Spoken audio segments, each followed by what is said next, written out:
Happy Friday, everybody, and welcome into College Football Kickoff Live. That is Alex Dono from Locked On Canes. That is Kenton Gibbs of Locked On ACC and Locked On Wolfpack. And thank you for making College Football Kickoff your lunchtime listen every single Friday. Guys, I don't know if you saw this, but Ryan Day got rightfully emotional when an 86-year-old man said, "I think Ohio State is going to lose." Kenton Gibbs, what a touching moment with Ryan Day and America. You know, let me tell you something. The only time you should be getting mad at what an 86-year-old is saying in today's day and age is when they're in Congress. That's it. That is all. What are we doing here, Ryan Day? Stop me. That's why he called you soft. That right there is why he called your team soft. You sat there and got emotional. We showed you, didn't we? Lou Holtz, we beat you. We did it. Ryan, stop it. Knock it off. Great win. Great win. Great.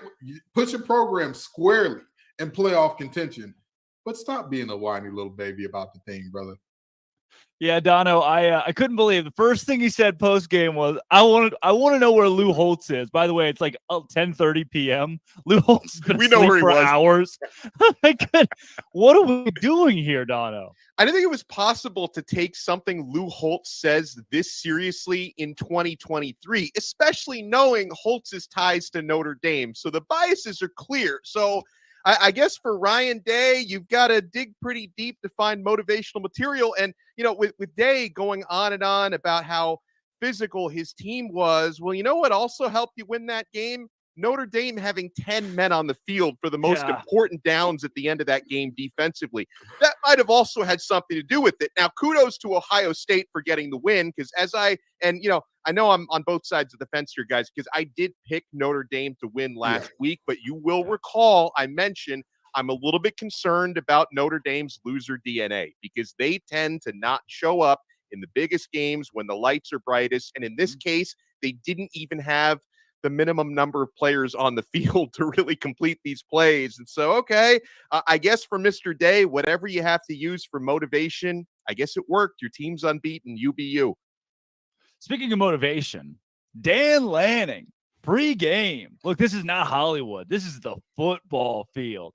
That's some old school stuff. Like, that's what my coaches would have said. You know, that's what gets me fired up about football is when a coach says to the cameras, to his team, we're just going to go out there and win. And then the greatest diss track of all time when Oregon posts all of the chatter from Colorado pregame. Kenton, you were on the gridiron in college football. You saw some of the best jawing that our country has to offer. What do you make of Dan Lanning and the Oregon Ducks, especially in this beatdown?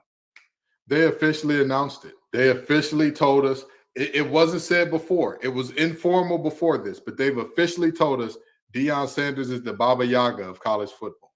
He is the big bad boogeyman. They are terrified. They are shaking in their boots. I don't think y'all understand how Oregon, of all teams, of all universities, Oregon, 50 combination, Oregon, more expensive facilities than anybody could imagine, Oregon, Phil Knight testing out everything that he can to give them the advantage. Oregon, that team is talking about, we're here for substance, not flash. Brother, that's what everybody's been saying about y'all for the last 20 years. That is literally the exact talking point that people have used when recruiting against Oregon, and now you're trying to flip it on its head to use it against somebody else.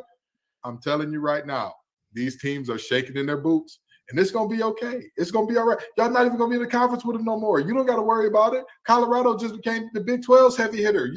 You're good, Dan Lanning. So, good for you. I know you're going to lose a lot of recruiting battles coming up here, but more power to you. You won this game, and you won it going away. Great job. I was wrong. You were right, Dan. You did it for substance, not for the clicks, even though you invited the cameras into the pregame locker room for the first time in quite some time. But look, see, Dono, I am a whatever it takes guy. If this is what it takes to beat the brakes off Colorado, then you go out, you say whatever you want to the 18 to 22-year-old kids. Obviously, it worked.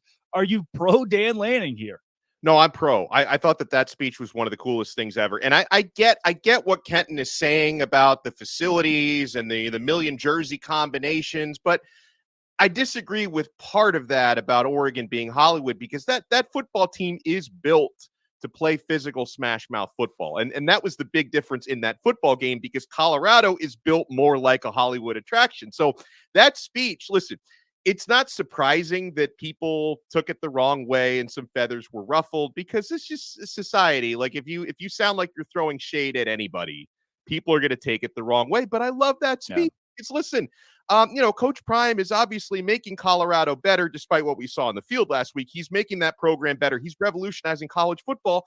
But that team is more of a reality show than a football team. Like Coach Prime, I see this guy more in commercials than I see him actually on the sidelines coaching. Not to take anything away from his work ethic, I'm just showing you how many commercials this guy's in. So I think that's a powerful motivational tool to say, hey, we're going up against a program that's doing all this for clicks, and we're going up against Hollywood, but this game is played on the grass, not in Hollywood.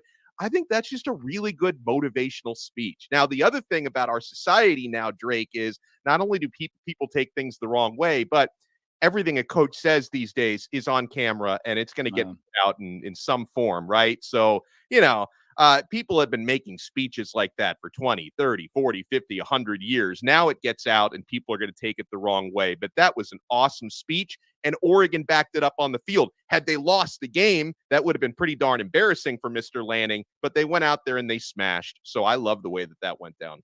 They smashed, man. They smashed. That word means exactly what you think it means. It means exactly what you think. Dude, talk about guys who aren't smashing, especially before marriage.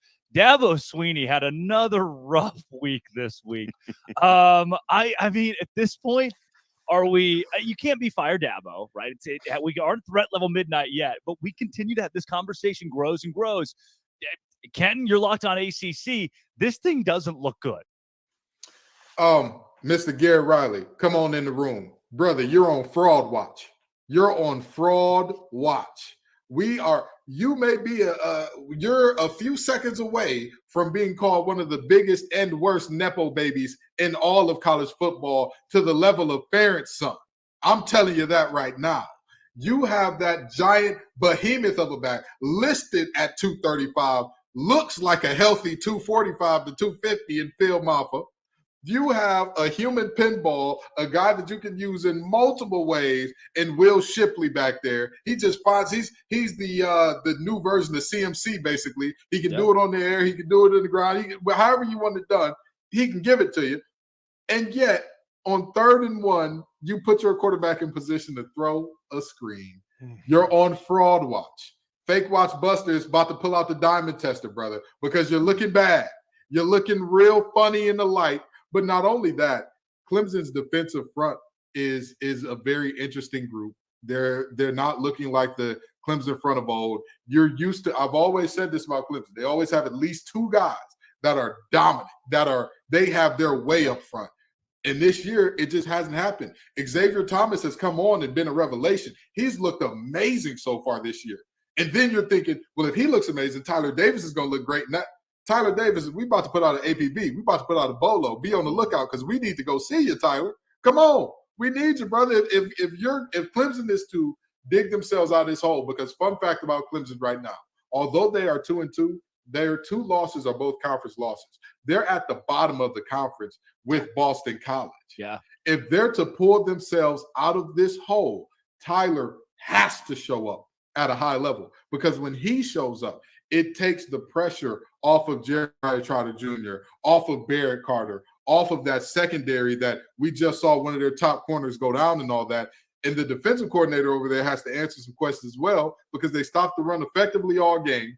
And you don't want to go too high in one of the biggest situations in the game after your starting corner goes down, when you've got 2 receivers that are averaging 6'5" and a half.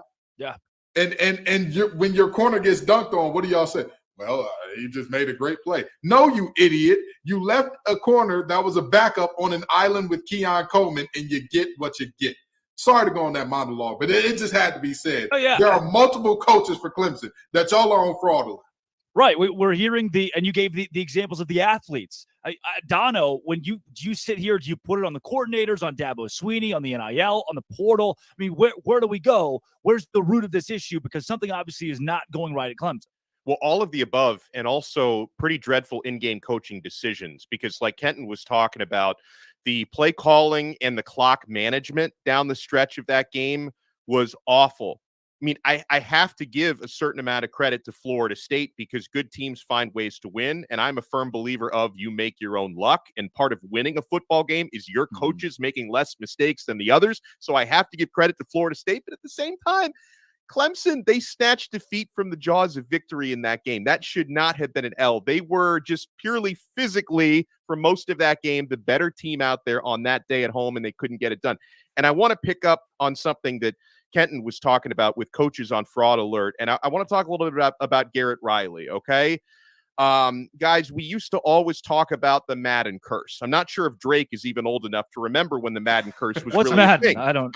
But we all know Madden, but the Madden curse hasn't been a thing for a while. The new curse, I think, is the Broyles curse. So this Broyles award, it's given out, this award, annually to the top assistant in college football. And as you can imagine, a lot of Broyles Award winners, they get jobs elsewhere, whether it's a move to be a coordinator somewhere else or a head coach. So these last couple of years, I'm tracking this Broyles Award, and I know this all well and good because, a couple of years ago, the team I cover, Miami, went and hired the Broyles Award-winning at the time offensive coordinator in Josh Gaddis from Michigan. It was an unmitigating disaster. It was, I don't know how this guy. I guess Jim Harbaugh was the one calling the shots up there when he was at Michigan, and that didn't work out. Garrett Riley last year wins the Broyles Award, and it's certainly not paying dividends at Clemson. So I'm going to start even tracking deeper years on this Broyles because that might be the new curse. It's not about Madden anymore. It's the Broyles curse. Frank Broyles, 1964 national championship head coach at the University of Arkansas, who played on that team, who was the starting center on that team. Jerry Jones. Yeah. Unbelievable college. But look, this is proof that guys can just sit around and say names for hours on end, and it's the most fun game. Speaking of fun games, the biggest game of the week, the funnest game of the week, Ole Miss, LSU this week on the gridiron in our biggest game of the week. Let's bring in Stephen Willis with Locked On Ole Miss.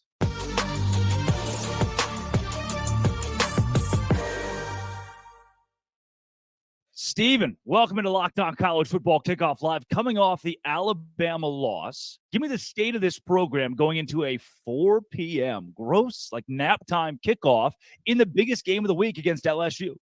Listen, we went into Alabama, and everybody talked about how Ole Miss had a real chance to win this game. And the first half of that game, it played out to where Ole Miss did have a chance in that game.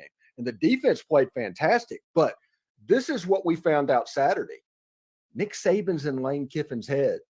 And the second quarter of that game, it was almost coaching malpractice. And as it got on and Alabama was still in the game and Ole Miss was up 7-6 at halftime, and you're like, well, we kind of know where this could go. And then sure thing, they kick a field goal. They make a big play where Jalen Milroe gets absolutely drilled and complete a touchdown pass. And it turns into like He-Man, by the power of Grayskull, that type of thing. And Alabama is Alabama. And they're the team that we all expected they could be, at least for a quarter and a half. This is an Alabama team that could probably lose 2 games this year. But in that quarter and a half, there was a jolt of energy. And you saw those 4- and 5-star players play like 4- and 5-star players. Now, I say all that to say this. Lane Kiffin wrote a lot of checks last week. He got the fan base all juiced up. And after that game, he took a rightful amount of criticism and from within the fan base. And it took a couple of days for Ole Miss fans to get over it, to move on. Ole Miss has LSU Saturday afternoon, the Magnolia Bowl, which, by the way, this game being played in September is absolutely ridiculous. This game belongs at Halloween. It needs to be at Halloween. But the fan base they're going to try and force themselves to get juiced back up, but they were let down pretty considerably after last weekend. Yeah. So let me ask you this, Stephen. In terms of, we know that the fans are the fans, and when you lose, you're going to be the worst thing in the world, and when you win, you're going to be the best thing in the world and all that. But in terms of the temperature of the locker room and their chances in this game, talk to me about what you're looking at as far as, like, have you heard great things coming out of the locker room in terms of, like, hey, they got their heads up, they know everything's still in front of them, or is it like, there's a leery feeling around this team in general? I don't know if there's a leery feeling around this team. The coach has the cornerback mentality. Going back and talking about that, Lane Kiffin turns the page. You can't be the internet troll that he is without, leaning on receipts. So I think the team is going to bounce back. Usually when the offense is clunky, like last year against LSU, the offense didn't look particularly good. Against the next Texas A&M the next week, Quinshon Judkins ran for over 200 yards. So I think they will be fine this early in the season. The Alabama game obviously is the most important game on the schedule for Lane Kiffin. He acts like it. He just acts differently. He calls the game differently. I don't know if the team is going to read too much into that. But we'll see. This LSU game is probably the difference between Ole Miss planning to go to as high as an NY6 type bowl and Ole Miss going to the Music City Bowl. That is probably what this LSU game means. Well, and on this matchup, Stephen, obviously it's a really important game, and LSU are slight favorites on the road here. What do you see as being the biggest challenges going up against the Tigers? What concerns you most? I think it's their front seven, because whenever you get told over and over again that you're an offensive genius, which people have done with Lane Kiffin for the last couple of years, you start to believe it. And Ole Miss has been sticking with running the second and third level RPOs. They're kind of slow developing plays. And that works fine against Mercer and Tulane and Georgia Tech. But whenever you play against Alabama, when you play against LSU, when you play against Georgia, that 3 seconds to make that play develop is all of a sudden going to be 2 seconds. And that's going to cause mistakes to happen. And I think that's one of the reasons why the major ranked win for Lane Kiffin hasn't come in a couple of years for Ole Miss. So if he is willing to tweak, I mean, there's not much that he has to do, but if he does that, you have a chance for this Ole Miss team to look a little bit different and put this team in a better position to be successful, because LSU's front seven, they're just as athletic as the guys that just played against Ole Miss. You have to earn the right to throw against that secondary, because that secondary is not particularly good. That's transfers from like Nicholls State and Southeast Louisiana.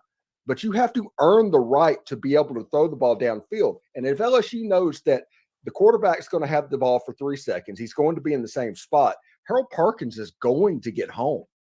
I mean, that's just the way that works. But if you have variance in the tempo of when you release the ball, moving the pocket, running different stuff, zone schemes, gap schemes, run draws, run screens. If the defense doesn't know what you're going to do, this Ole Miss offense has a chance to be really, really explosive. But if they get predictable, LSU's going to eat them up. Hey, Stephen, I know looks can be deceiving, but honoring the 2003 team is a weird look. Why is this the thing that's happening this weekend? Okay. Ole Miss was talking whenever they refer to this team as a Western Division champion. They got a trophy. I get that and all of that. That's a horrible look, especially against the team that won the game. Yes. But that 2003 team was probably the best football team that has played at Ole Miss in the last 50 years. They deserve to be honored. It's 20 years later. Just don't talk about the SEC West co-championship. Talk about the fact that they went 7-1 in the league. You win 7 SEC games at Ole Miss, that's worth having a parade over. Maybe concentrate on that instead of this silliness about the co-division championship. Boy, I was there. You know, I've seen the trophy. I know that it happens. I've looked at the record book. Ole Miss is on their record book. Everybody knows that LSU played in that championship game. Everybody knows that LSU won that national championship. And whenever you do that, it reeks of Central Florida putting up a national championship. Hang the banner. Hang the banner. Ole Miss, co-West Division champions in 2003. Let's throw them a parade this weekend. That's Stephen Willis of Locked On Ole Miss. He's got the LSU Tigers this week. Stephen, thanks for joining Locked On College Football Kickoff Live. No problem, guys. Thanks.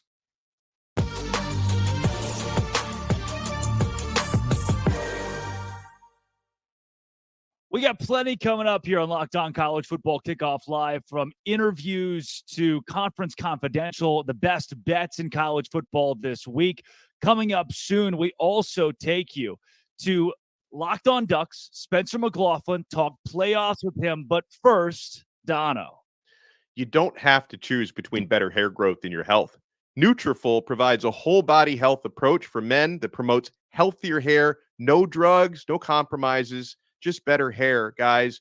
Go to Nutrafol.com/men to take their health wellness quiz. Identify causes of your hair thinning, and Nutrafol will give you a personalized plan for better hair health through whole body wellness. Nutrafol supports healthy hair growth from within by targeting root causes of thinning, such as stress. We all have that. Hormones, environment, nutrition, lifestyle, and metabolism through whole body health. Take the first step to visibly thicker hair and healthier hair. For a limited time, Nutrafol is offering our listeners $10 off your first month subscription and free shipping when you go to Nutrafol.com/men and enter the promo code Locked On College. Find out why over 4,000 healthcare professionals recommend Nutrafol for healthier hair. Nutrafol.com/men, spelled Nutrafol.com/men, and enter promo code Locked On College. That's Nutrafol.com/men, promo code Locked On College. All right, guys, let's take you to Spencer McLaughlin of Locked On Ducks as we talk playoff hopefuls.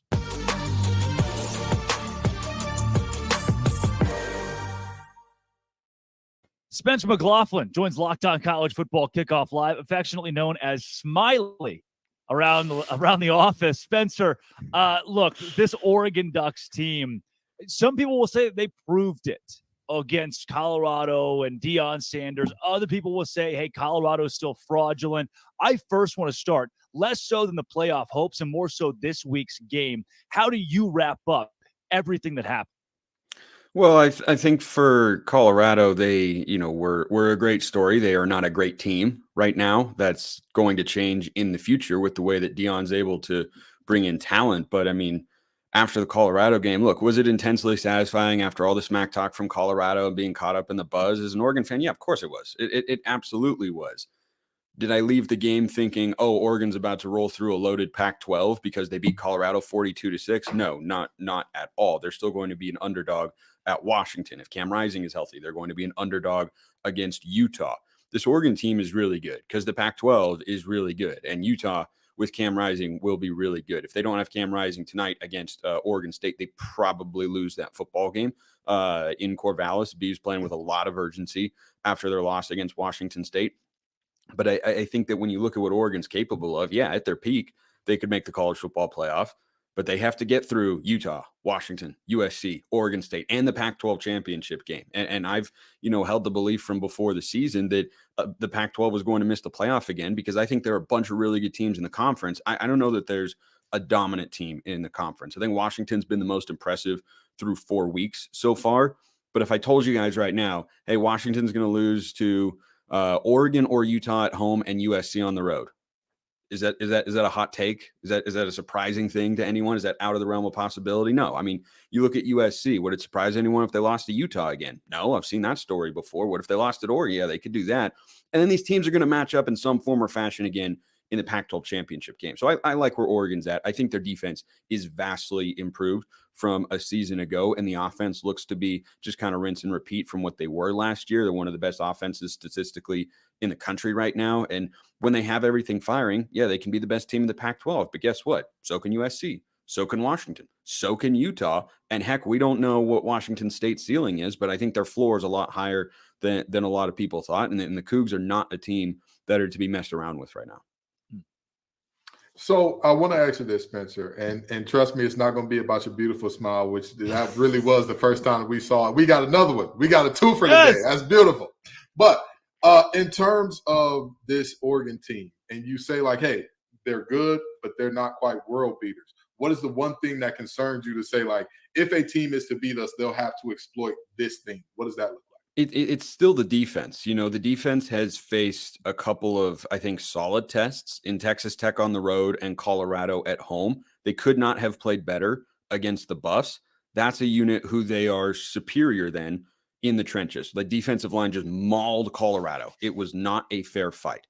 What does the defense do against USC and Washington, where it is going to be a fair fight? I still expect the defensive line to have some modicum of success in those two matchups, but it's going to be different. The secondary was dominant, but Washington and USC have better passing attacks.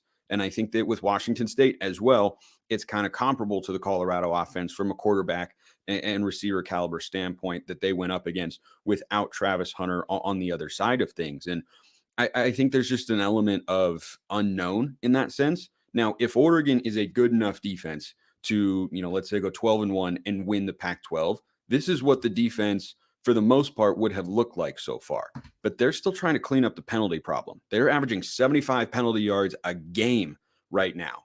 And if you do that at Washington, if you do that at Utah, if you do that against USC, or heck, against Washington State or Oregon State, that might be one too many extra opportunities and could cost you a football game. Like if Oregon has 70 more penalty yards at Washington, I don't know how they win the football game. That'd be pretty darn tough. They escaped against Texas Tech.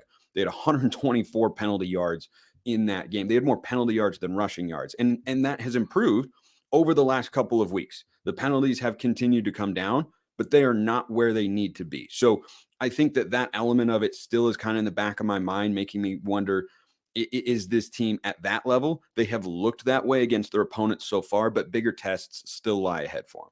Well, and you've done a great job of very humbly breaking down the reasons why Oregon may not end up winning the Pac-12 and may not get into the playoffs. But if they are able to do that, Spencer, if they're able to, let's say, run the table, what would be the primary drivers behind that? How would that happen for Oregon? Well, it starts with 18th year quarterback Bo Nix, of course. And he is the most experienced starter in all of college football. Up watching Bo Nix.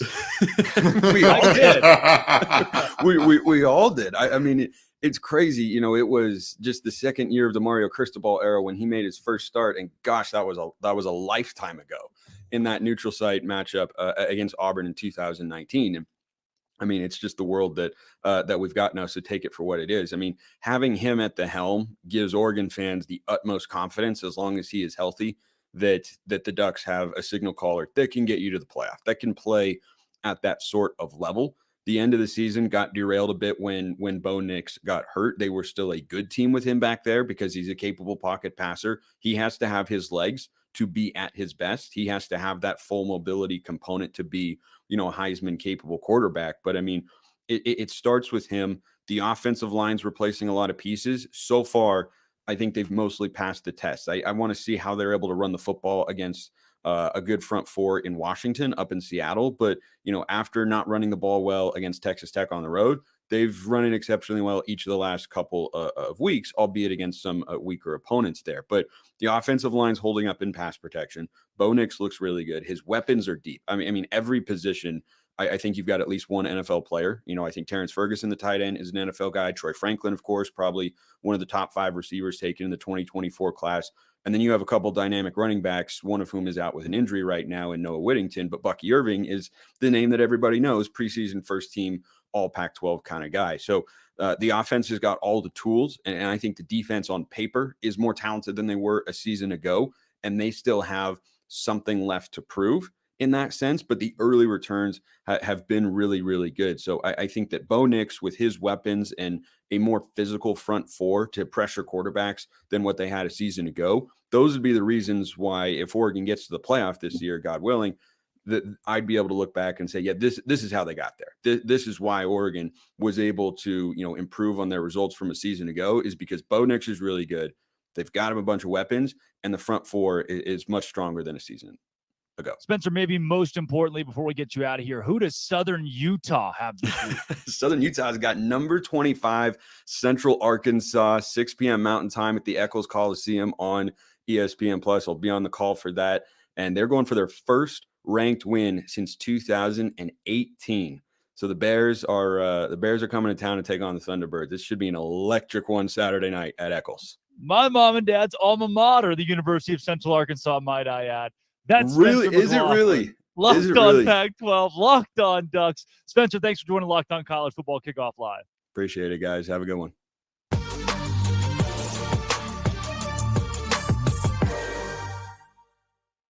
So the whole buy or sell thing on Oregon, what I struggle with here is you've got a Utah team that got to face here in a couple of weeks who just held UCLA and Chip Kelly to 7 points, and they were late fourth quarter 7 points. This is a defense in Utah that will dominate the Pac-12. They won the league 2 years in a row. They get Oregon at home.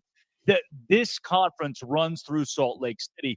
Dono, I don't see Oregon being a college football playoff team because I don't see Oregon winning the Pac-12. Well, right. And the second half of that Utah conversation is they've already been dominating with their defense. And at some point, whether it's tonight or in the near future, their star quarterback, Cam Rising, is going to be back, which should elevate their offense because obviously, the offense was underwhelming against UCLA, but they didn't have to be any better than that because they had a pick 6 in the game and the defense was completely dominant. So I would figure when it comes to trending higher and higher, Utah would be the team to do that. Not only, as Spencer kind of touched on, Utah's had Oregon's number in recent years. So none of that bodes well for the Oregon Ducks in comparison, but I do still see Oregon as a really, really, really, really good team. And I don't think that what they did against Colorado last week was strictly about Colorado being frauds or whatever else. I think we're going to see Colorado have a lot better offensive games in the near future. But to your point, I think Utah is the team to beat. Yeah, Kenton, do you change your mind about Oregon at all after the Colorado game?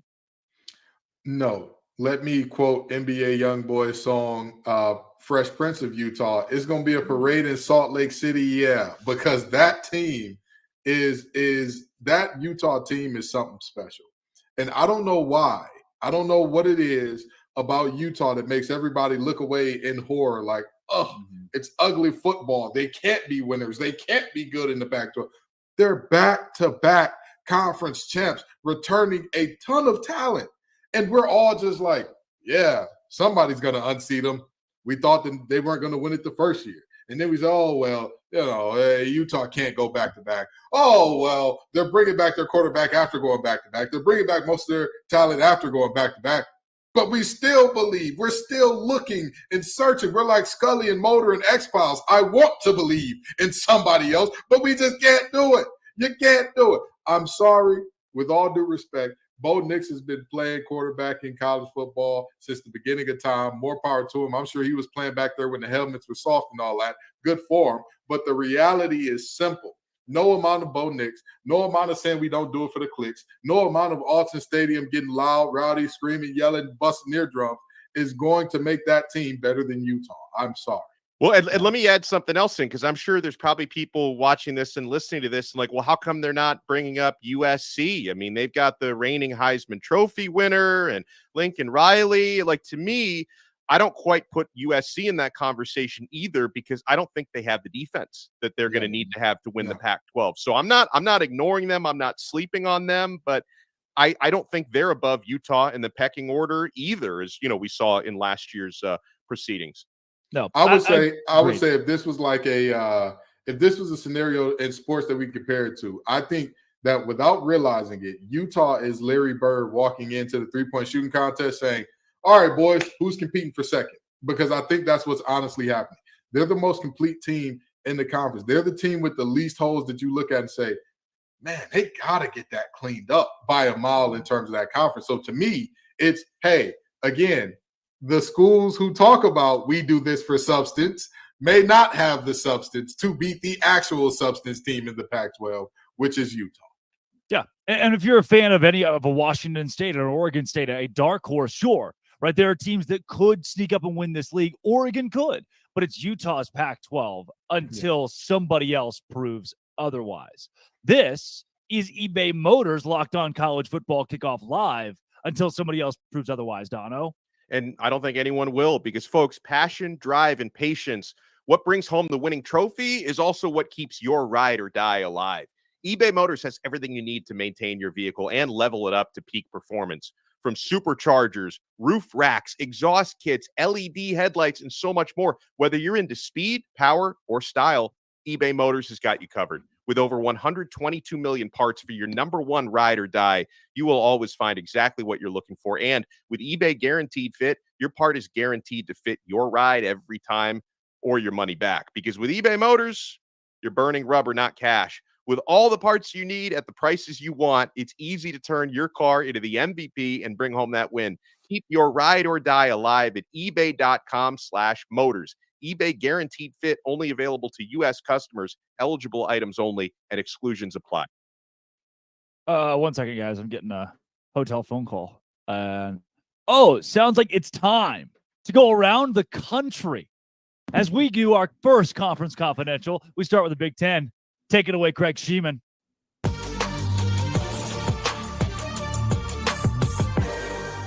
Everybody's still talking about Ohio State's impressive road win last weekend in South Bend, Indiana against number 9 Notre Dame, and good scheduling by the Buckeyes. They get the week off. Congratulations.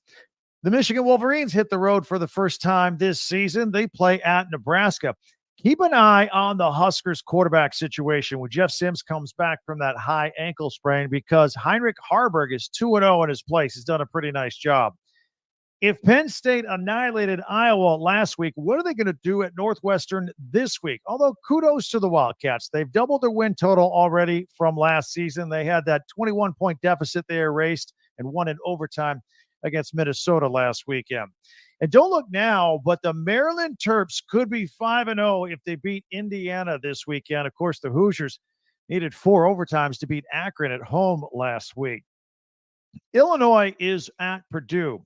First-year Boilermaker head coach Ryan Walters was the defensive coordinator at Illinois last year. He wants to win this one. By the way, the Boilermakers have yet to win a game at home this season. Michigan State travels to Kinnick Stadium to take on Iowa. The Spartans and the Hawkeyes are both struggling right now with their identities, although the Hawkeyes somehow are 3-1 at this point. 2 non-conference games, Wagner at Rutgers and Louisiana at Minnesota, round out the schedule around the conference this week. Enjoy the games. I'm Craig Sheeman for Locked On Big Ten. 5 games on the slate in week 5 for the Pac-12, and the best one comes on Friday night in Corvallis. Spencer McLaughlin here for Locked On Pac-12. Oregon State goes back home, which is where they need to be right now after the loss they took in Pullman on Saturday, in which their defense allowed Cam Ward to go for over 400 yards. He threw 6 incompletions, accounted for 5 total touchdowns. It was not an inspiring effort from Oregon State's defense, which has been a staple of that team the last couple of years. They might be taking on Utah backup quarterback Nate Johnson again on Friday night for the Utes. Offensively, we might see him on the field, and that's an opportunity for the Oregon State defense to rebound. And it's not overstating things to say Oregon State's goals are within reach, but on the line this Friday against Utah. If they want to reach the Pac-12 championship game for the first time in program history, they have to win this football game. No ifs, ands, or buts about it. Asking a team to go 7-0 just to have a chance to get into the conference title game is not reasonable with the way the Pac-12 has looked as the best conference and the deepest conference in America right now. Colorado goes to USC this week. USC is going to win that game pretty comfortably, I imagine. The question is, what does Colorado look like coming back home off of the blowout loss last week against Oregon? But Utah and Oregon State, that's the headline game on Friday night. No Cam Rising once again. DJ Uiagalelei completed just 50% of his passes against Washington State on the road. Can he be better against the Utes defense, which has looked like the best in the conference through 4 weeks so far? The Utes are 4-0, and they played their closest game of the year last week at home against UCLA, but they have to do it on the road against an Oregon State team that is 13-1 at Reser Stadium over the last couple of seasons. Those are the headline games. Don't sleep on Arizona and Washington. The Huskies have been blowing everybody out all the time. Are they going to do it again? They're 18-point favorites on the road in Tucson against a sneaky and quiet 3-1 Arizona football team right now. That's it for week 5. Tune into Locked On Pac-12 on YouTube or wherever you listen to your podcasts. Dave Schultz with your week 5 Sun Belt preview. Bunch of good ball games, including the Raging Cajuns going to Minnesota, and this will be all about the rushing attack. Minnesota's going to rush for 191 yards a ball game. Can the Cajuns slow down that big offensive line? Cajuns are rushing for a bunch of yards. Can they run it against Minnesota's big defensive line? Zion Chris getting his first start as quarterback on the road for the Cajuns. You also have Georgia State, undefeated Panthers hosting Troy. Georgia State looking to go 5-0 for the first time in program history. Troy coming off a big win against Western Kentucky as they evened up their record at 2-2. Georgia Southern hosting Coastal Carolina. Is this the last stand for the Chanticleers as they would fall to 2-3 with a loss to Georgia Southern, who's also coming off a nice bounce back win? Davis Brin, 4 touchdown passes at Ball State. But the big ball game in the conference is South Alabama off to JMU. South Alabama predicted to finish second in the West. JMU first in the East. And JMU with 3 very close victories. They're 4-0. They've kind of looked the part where South Alabama just hasn't. Outside of their victory against Oklahoma State, they have just not played very well. And it's going to be South Alabama's running game, 180 yards per ball game against JMU's rush defense, giving up 42 yards per ball game. They are susceptible to the pass, but that's only because nobody's been able to run against them. JMU was a 5.5-point favorite. It's down to 3. I think JMU wins this ball game because South Alabama just hasn't shown they can play consistent football this season. Please tune in to Locked On Sunbelt for your Week 5 Sunbelt recap. Enjoy the football, everybody. That was Conference Confidential back here on College Football Kickoff Live. Guys, let's talk some booms and some busts. What we learned based on last weekend's games.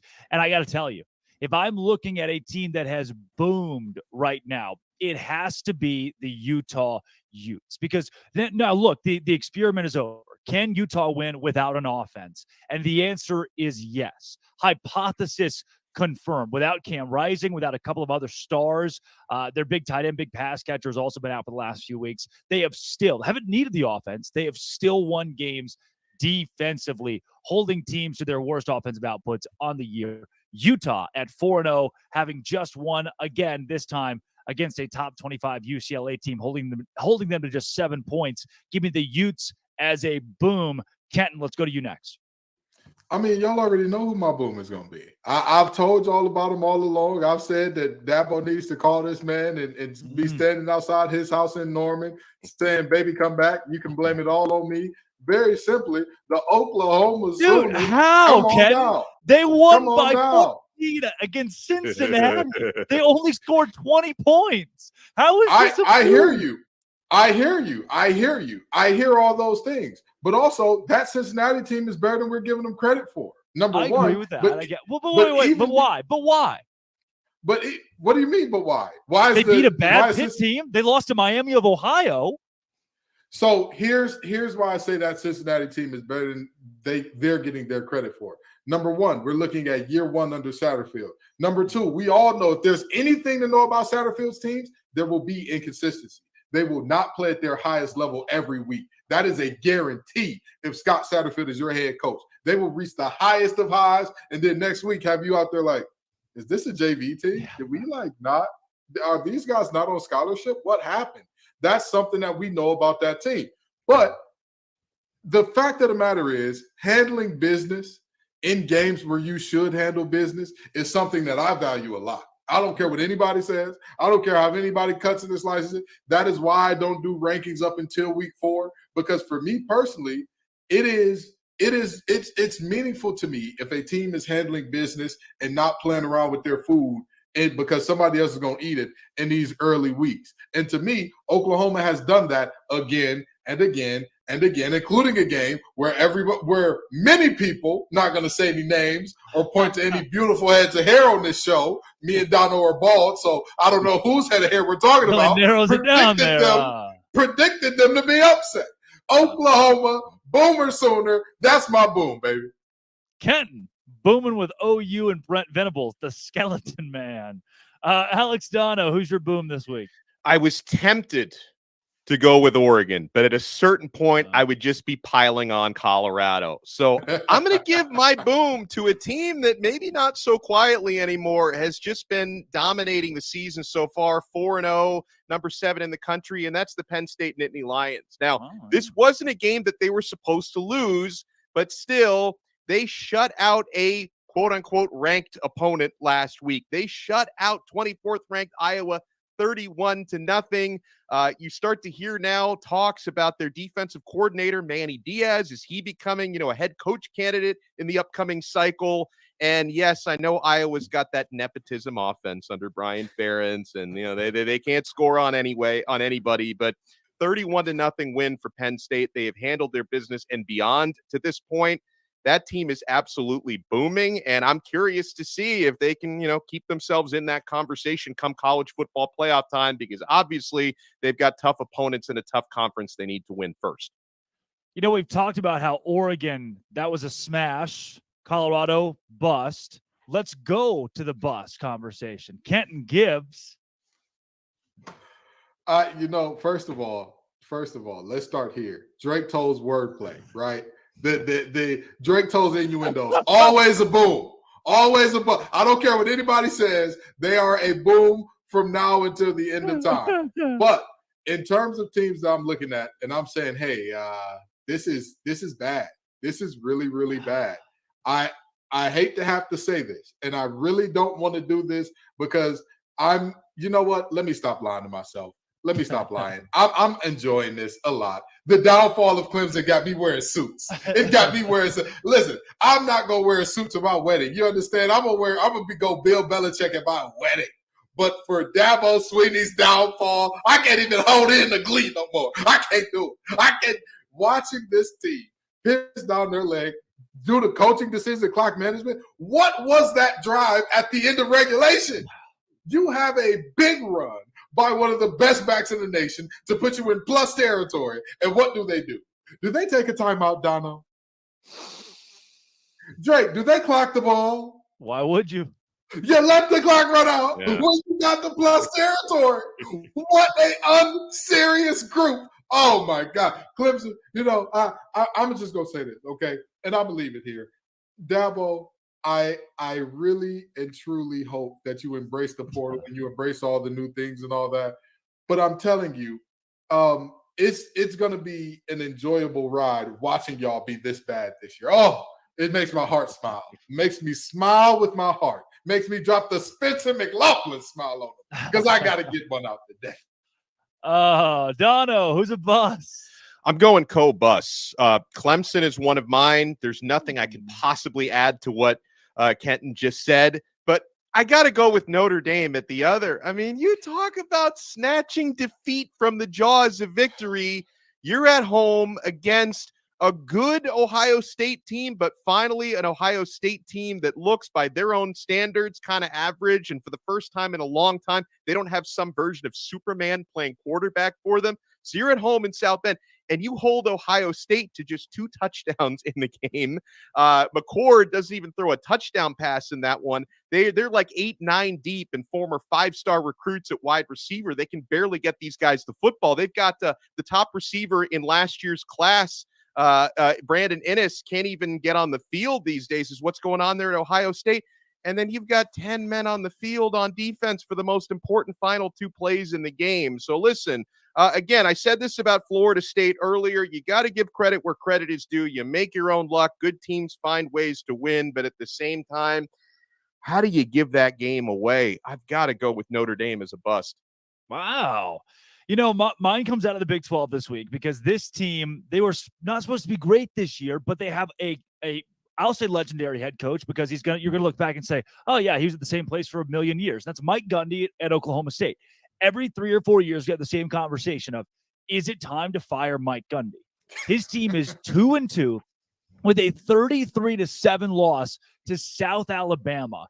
And then a loss to an Iowa State team that has losses to Ohio, where they put up 10-7 to Ohio. Oklahoma State just allowed 34 points to Iowa State this week in a 34-27 loss. They don't run the ball well with Ollie Gordon. They finally decided to run it with Ollie Gordon this week, their star running back. Earlier this year, he wasn't getting carries. They couldn't figure out who the quarterback was. They finally said, you know what? We're going with Alan Bowman. That's right. Texas Tech Alan Bowman, who was so bad at football that Michigan said, hey, come be on our staff. We'll call you a player, but you're just going to sit on the bench and coach up our young guys for 2 seasons. Now he's a starting quarterback at Oklahoma State. What did he do against Iowa State? 23 for 48, 278 yards, a couple of touchdowns, a couple of interceptions. Bad is what he did. He was outshone by a kid named Rocco Becht, the Iowa State quarterback who had 350 yards and 3 touchdowns. Mike Gundy, the seat is hot. Oklahoma State is a bust. They should have been a 9-win team this season with the easiest schedule in the Big 12. Guys, we have time for uno mas boom. One more boom. Dono will take it to you. Well, then I've got to go with Oregon. I apologize, Buffs fans, even the ones who have been fans of Colorado for more than 6 months, the 7 or 8 of you out there, I apologize. I apologize for piling on. But listen, man, Oregon goes up against the most hyped team maybe in a generation, right? When it comes to it. I know Coach Prime is he's probably rightfully trying to deflect away from his players and say, make me the target, like try not to make, which is an admirable thing that Coach Prime is doing, but his team is going to be a target all season long. for the remaining, 8-9 teams on his schedule, they're going to treat that game like it's a national championship game. Teams will get up for that. But you know what? Oregon not only got up for it, that Dan Lanning speech before the game, and then they lived up to it with a 42-6 victory. So Oregon comes off looking great because guess what? There were a lot of eyes on that game that maybe aren't regular Pac-12 viewers. Maybe they don't usually stay up until, 1 a.m. to watch the end of an Oregon game, but they were watching that game because of how Hollywood and how hype that was, and Oregon completely dominated. So they're a boom for me. Boom. Kenton, one more boom. Well, I know that some Longhorn fans probably got mad at my last boom, and so I'm going to include the entire Red River rivalry in this thing. Let's get the Longhorns as my second boom. The two Big 12 teams headed off to the SEC. Definitely my booms here. Texas has not played a single-digit game all year, and that includes playing Alabama. Yeah. Like that's very, very interesting because when you look at this Texas team, you say they have all the pieces, but are they mature enough to show up every week? That's the big question about this Texas team. Are they mature enough to show up? Are they experienced enough? Are the guys that they have on this roster, can they do it every week? And trusting 18 to 22-year-olds to do that, it's a tall order. That's why I'm not a betting man in general, but even if I was, I wouldn't touch college football with the next man's money. But Texas has consistently shown up and not only done what they're supposed to do, they've dominated every single week. And so, I've got to give Texas their love. They have shown up. They've shown out to be a national contender. And so I'll give them their gots when they got it. And they got a great team this year. We're missing two teams here that have flown under the radar that I'll bring up in a couple of booms. Washington State being one of them. Now with this win against Oregon State, I think it's time to start talking a little bit more about how they could be a dark horse in the Pac-12. And at this point, the dark horse word is used loosely. I mean, they're a top 20 team.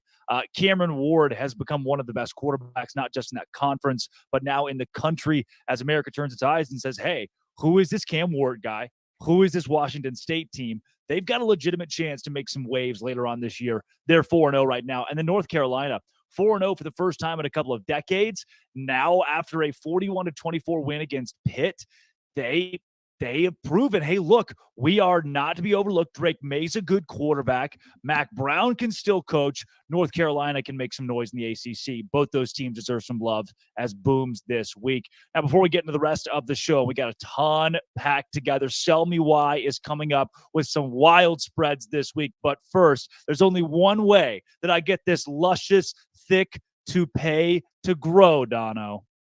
And that is Nutrafol. Men, if you're tired of weakening or thinning hair and you want to reach your full hair potential, leading hair growth supplement Nutrafol helps improve your hair growth, visible thickness, and visible scalp coverage. Nutrafol is the #1 dermatologist recommended hair growth supplement clinically shown to improve your hair growth, visible thickness, and visible scalp coverage. Nutrafol's hair growth supplements use physician-formulated, natural, science-backed ingredients. Their drug-free, patented technology provides consistent, reliable results without compromising your sexual health, by the way. So take the first step to visibly thicker, healthier hair for a limited time. Nutrafol is offering our listeners $10 off your first month's subscription and free shipping when you go to Nutrafol.com/men and enter the promo code LOCKEDONCollege. Find out why over 4,000 healthcare professionals recommend Nutrafol for healthier hair. Nutrafol.com/men. That's spelled Nutrafol.com/men and enter promo code LOCKEDONCollege. That's Nutrafol.com/men, promo code LOCKEDONCollege. You're just scrolling along on the YouTube. You see your favorite team. You see Locked On Gators is live. You click on it, and there are 3 random guys talking about college football. Well, we're not so random. That right there is Kenton Gibbs of Locked On ACC, Locked On Wolfpack. That's Alex Dono of Locked On Canes. Drake Toll here from Locked On Big 12, and this is College Football Kickoff Live. From 11 a.m. to 1 p.m., every single Friday, we are your live lunchtime listen, breaking down all the biggest stories in college football and giving you the best bets for this week in the sport. Speaking of, it is time for Sell Me Why. The Colorado Buffaloes are 3-touchdown underdogs for the second week in a row. This time it's Lincoln Riley and the bad USC Trojan defense. Kevin Borba Locked On Buffs will sell us why Colorado will cover 21.5 this week. Tell me why. My name's Kevin Borba. I'm going to tell you exactly why the Colorado Buffaloes are going to bounce back and cover against the USC Trojans this weekend at 21.5. The thing is, the Oregon defense was absolutely nails, and we learned that Oregon's defense is a legitimate top 15 defense in the country. When it comes to USC, their defense ranks number 70 in total defense, and they do not have what it takes to slow down an offense like Colorado's. And you may say, oh, USC's blown out everybody they face.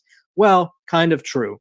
They've beaten up on Mountain West teams and Pac-12 bottom feeders. In their most recent matchup against Arizona State gave the blueprint on what it takes to not only come close to beating USC, but to move the ball whenever you darn well please. And Colorado's a much better offense than Arizona State, so they should have no issues passing it all over the yard, establishing the run, and just scoring points on this USC defense that continues to plague a program that many people think should be contending for a playoff, but is going to come up short because their defense cannot hold up against offenses like Colorado. So for that reason, Colorado's going to cover.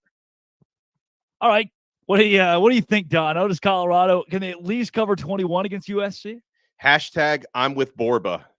This may surprise you.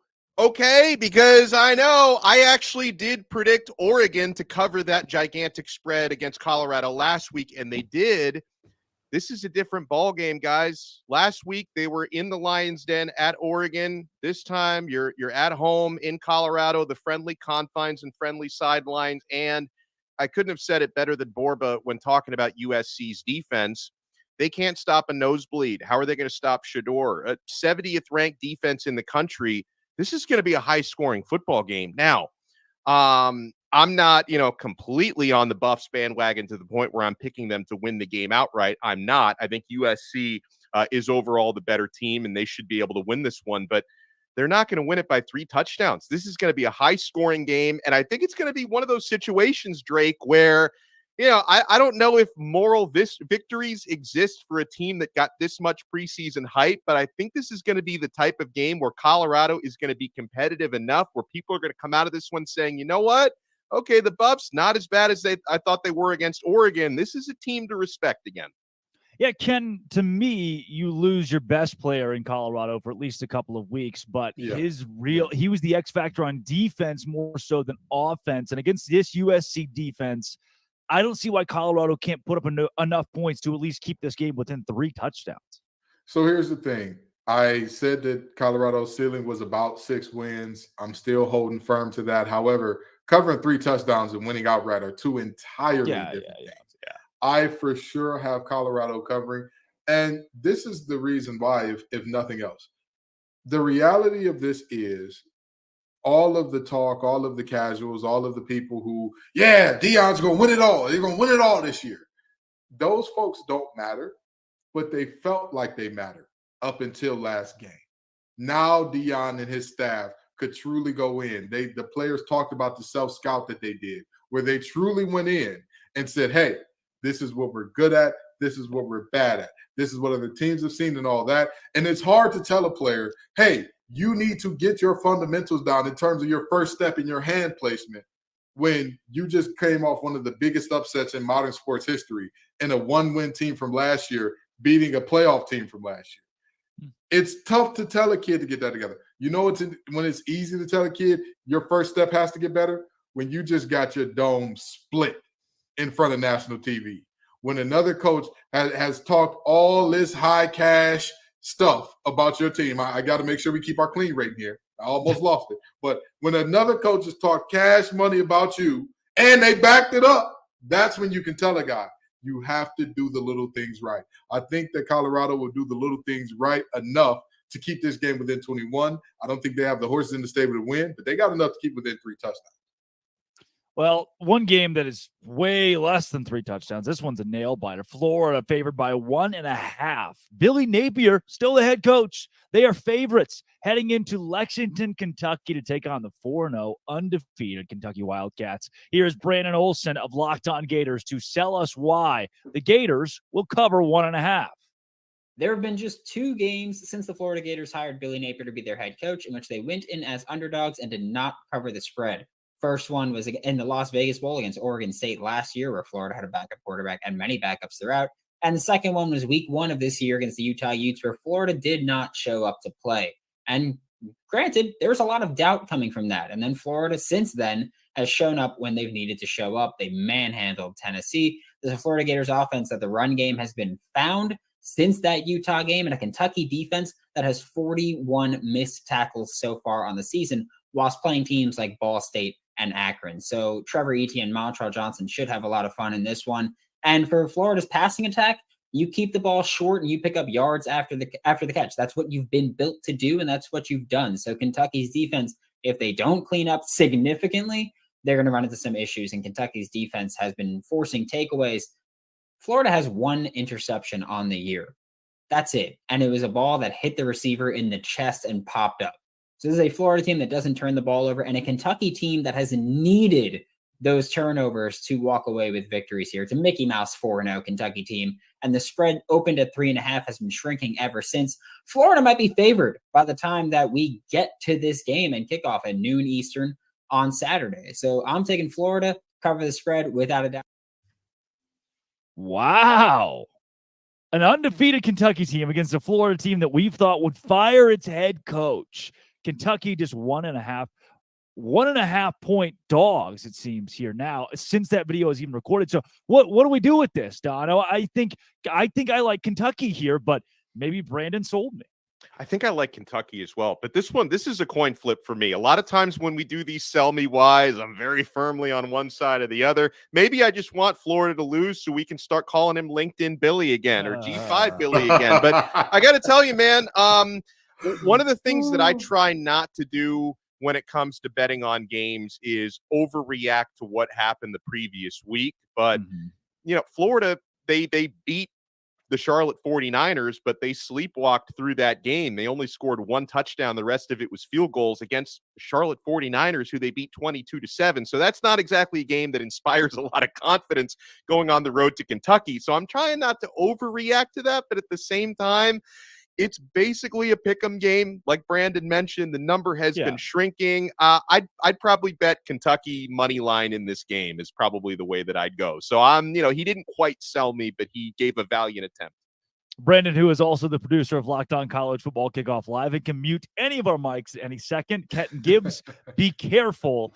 Kentucky or Florida? Drake, I want to ask you a question, okay? I want to make sure that there's more than just a beautiful head of hair there, that you're more than just the sex appeal of this show. Now, tell me this, Drake. Where did Devin Leary last play quarterback? Last week for the Kentucky Wildcats. Is that what you're looking for? What school was he at before Kentucky? NC State. He was at NC State. I watched the young man up close. I watched him, interviewed him, did all the good stuff, and I told myself I'm going to remove my feelings from watching him play and from any picks that I make involving him this year, even though he's gone. And we love him. We care about him dearly. We wish him the best. And I said I was going to get my feelings out of it. However, just like his Heisman campaign started off at NC State, I'm going to start it off this segment the exact same way. Devin Leary delivers. Folks, I'm sorry to tell you, LinkedIn Billy is going to be back. LinkedIn Billy is right around the corner. Okay, they say scared money don't make no money. Well, thank God that young man ain't in Atlantic City, because how would he get back to Gainesville with no? There it is. They muted him. Genius. Wow. Listen, I'm always gonna tell the truth, even if it gets me muted. Okay, the fact of the matter is simple. The Florida Gators have shown us. At times, they can be really good. At times, they can be really mid. At times, they can be really bad. For all that we say about this Kentucky team, that it is a Mickey Mouse 4-0. Let's make no bones about that, right? They have played the Island of Misfit Toys University 3 times in a row already. Sure. But with that being said, I at least trust them because they've been consistent in beating those bad teams, as opposed to Florida, who Biff Pogge's a really good coach at Charlotte. They don't have more than 3 players that will be starting on a Power 5 team today. They just don't. Wow. I'm sorry to say that. So the fact that they held you to nothing but field goal, don't worry about it. The big blue wall is coming. Devin Leary delivers. Give me Kentucky clearing the spread here. See, here, my pushback a bit on the Devin Leary thing. You say, where did he play last? And it was last week against Vanderbilt for Kentucky. I mean, I think this is a different Devin Leary. He was 15 for 29 against Vanderbilt, had 205 yards, 2 interceptions to 1 touchdown. He doesn't look like the Devin Leary that we saw at NC State, the Heisman hopeful Devin Leary at times at NC State. He looks like a Kentucky Devin Leary. And so also that being against Vanderbilt, Akron, Eastern Kentucky, and Ball State. And his stats still won't jump off the page. This is where he should already have 1,400 passing yards and 15 touchdowns and be right there in the thick of that conversation. But he's not. So I don't know if I put this game squarely on Devin Leary, but I do think Kentucky gets it done. Their running game, but with Ray Davis where he is, their running game is solid. I think Kentucky can establish the run against a Florida defense that struggled against Utah in the trenches, that's where Kentucky can win this game. I'm not sold on Florida winning, but can I be sold on Alabama as 14.5-point favorites? That is the line right now between Bama and Mississippi State. Jimmy Stein from Locked On Bama will sell us why the Tide will cover. This is Jimmy Stein from Locked On Bama. This is why I think Alabama is going to cover that 15.5 number in Starkville against Mississippi State on Saturday night. Mississippi State struggled a little bit on offense as they're transitioning from the air raid offense to something a little more pro style against LSU just 2 weeks ago against a team that's similar in talent to Alabama. They reached just, I think, 200 total yards, 14 points. I think State might find the sledding even tougher against an Alabama defense that's looking better and better every week. Maybe a little bit of the Alabama defense of old. If they could only muster about 200 yards and 14 points against LSU, I wouldn't suspect Mississippi State would do much better against Alabama on Saturday. So I expect to see Mississippi State struggle to score and Alabama to score right around its average, right around 30 points. Yeah, Stein's been using some Nutrafol, and that accent is legendary, by the way. Alabama, 14.5, Mississippi State. Donna, what do you think? I think Alabama covers. I think they're riding the ship to a point. I don't think this is a national championship Alabama team, but I think they're going to be formidable, probably a 10-11 win team by the time it's all said and done. I think they showed us last week they're starting to get things figured out. And, yeah, I think Alabama's going to win and roll. Kenton Gibbs. Roll, Tide, roll. I mean, I agree with Dono. This is a team that has figured out who they are, and they're doing what they want to do now, or not what they want to do, but what they have to do now, right? Yeah. Like, this is a team that realized, hey, we had Bryce Young, we had Tua, we had Jalen Hurts, we had a great run of quarterbacks where we could pitch it all around the yard to all those great receivers and all that. This is going to be a ground and pound, physical, include our quarterback in the running game team, and that's what we're going to have to do. And they've accepted that, I believe. And not only the acceptance of that, and their identity, it's the lack of identity for Mississippi State, because they're at that crossroads. They're at the if they were a person, they'd be in those weird teenage years where it's like you don't know what crowds you're going to run with. You don't really have your niche yet. You don't really, you're not one of those kids that's like, I'm a robot for JROTC, or I love football, or I love band.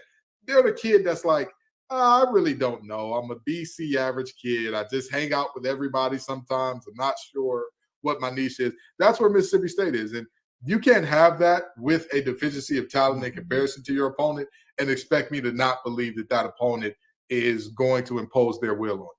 Well, the head coach of the school died in the offseason. I mean, you talk about, that within itself puts you in the limbo period of, okay, you're already the awkward teenager trying to figure it out. You lose a parent. Now your entire world, like, where does this program go from here without Mike Leach? I don't know if we've talked about that enough. Because it happened in December. So it was December, January. So it was here, square start of the offseason, Mississippi State has some time to recover. No, he's the guy that recruited these players here, that coached these kids up. That's a tough thing to come back from. At the same time, I think because what you're saying is that Alabama's figured it out. I don't agree yet. Not yet. I haven't seen it yet, because remember, they didn't figure it out 2 weeks ago against South Florida. We can say they figured it out against Ole Miss, especially defensively. I still need to see more from the offense. You've mentioned the more ground and pound, more run the ball with or without the quarterback. That's why I think this game does stay at least somewhat close. This is a 27-14 final score. Alabama wins. It's on the road at Mississippi State. Give me Mississippi State to cover 14.5. But maybe the biggest sell me why this week, Duke and Notre Dame. We've already seen the Blue Devils beat Clemson. Now this week they're 6-point underdogs against Notre Dame. Let's be joined by JJ Jackson from Locked On Blue Devils to tell us why.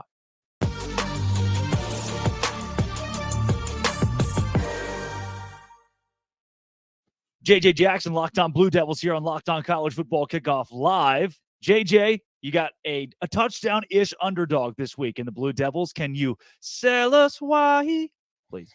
I'd be more than happy to. Really excited for Duke football to finally be on this stage for the first time since 1994. Duke is hosting a ranked opponent as a ranked football team themselves. I mean, this is just unprecedented territory for this Duke program, celebrating that for the first time ever, Duke is hosting College Game Day on Saturday. And yet Mike Elko is not wanting any congratulations over that. He'd much rather get a congratulations over picking up a win against the Fighting Irish. Duke has won all 4 of their football games this season by at least 21 points, including a primetime Labor Day night win over Clemson. They've been on this stage before. The defense has delivered, giving up 7 points in 3 of the 4 games so far this season. And they've got one of the top names at quarterback that the sport has this season in Riley Leonard. A touchdown underdog, I'm all for it. I think Duke absolutely can once again shock the football world and continue the sort of love affair that we're having with the Duke football program. Yeah, Kenton, you come from Locked On ACC. Are you sold here? Oh, absolutely. And let me tell you why. First time since 94, I'm bald and I wasn't even born yet. Let's take that into consideration for a second. But no, very seriously, Notre Dame's offense showed me nothing, less than nothing last week. Less than nothing. And I talked about the NC State defense and the problems that they have, because a lot of people say, well, Notre Dame put up 45 on a really good NC State defense. If you look at many of the plays that happen, the first play out of a weather delay, they give up an 80-yard run. Well, nobody gets big runs against NC State. Not so fast, my friend.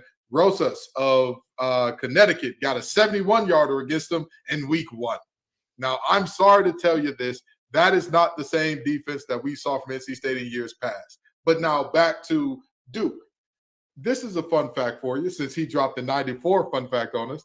Does anybody know how many times a offense has driven the length of the field in terms of from their minus territory or further on Duke this season, their first string defense? Anybody guess how many times they scored a touchdown in that? JJ, do you know? It hasn't been that many. I'm zero. Yeah. Zero. Crazy. Wow. Nobody's done That's it crazy. yet. Not a single team. The only touchdowns they've given up have either been by their backups or it's been a team that has started in plus territory for some reason, be it off a muff punt or a great return themselves. This defense is so for real. They are so for real. And Notre Dame gave everything they had. They left it all on the field and left one guy on the sideline those last 2 plays. But they left it all on the field last week to come out of South Bend with a win.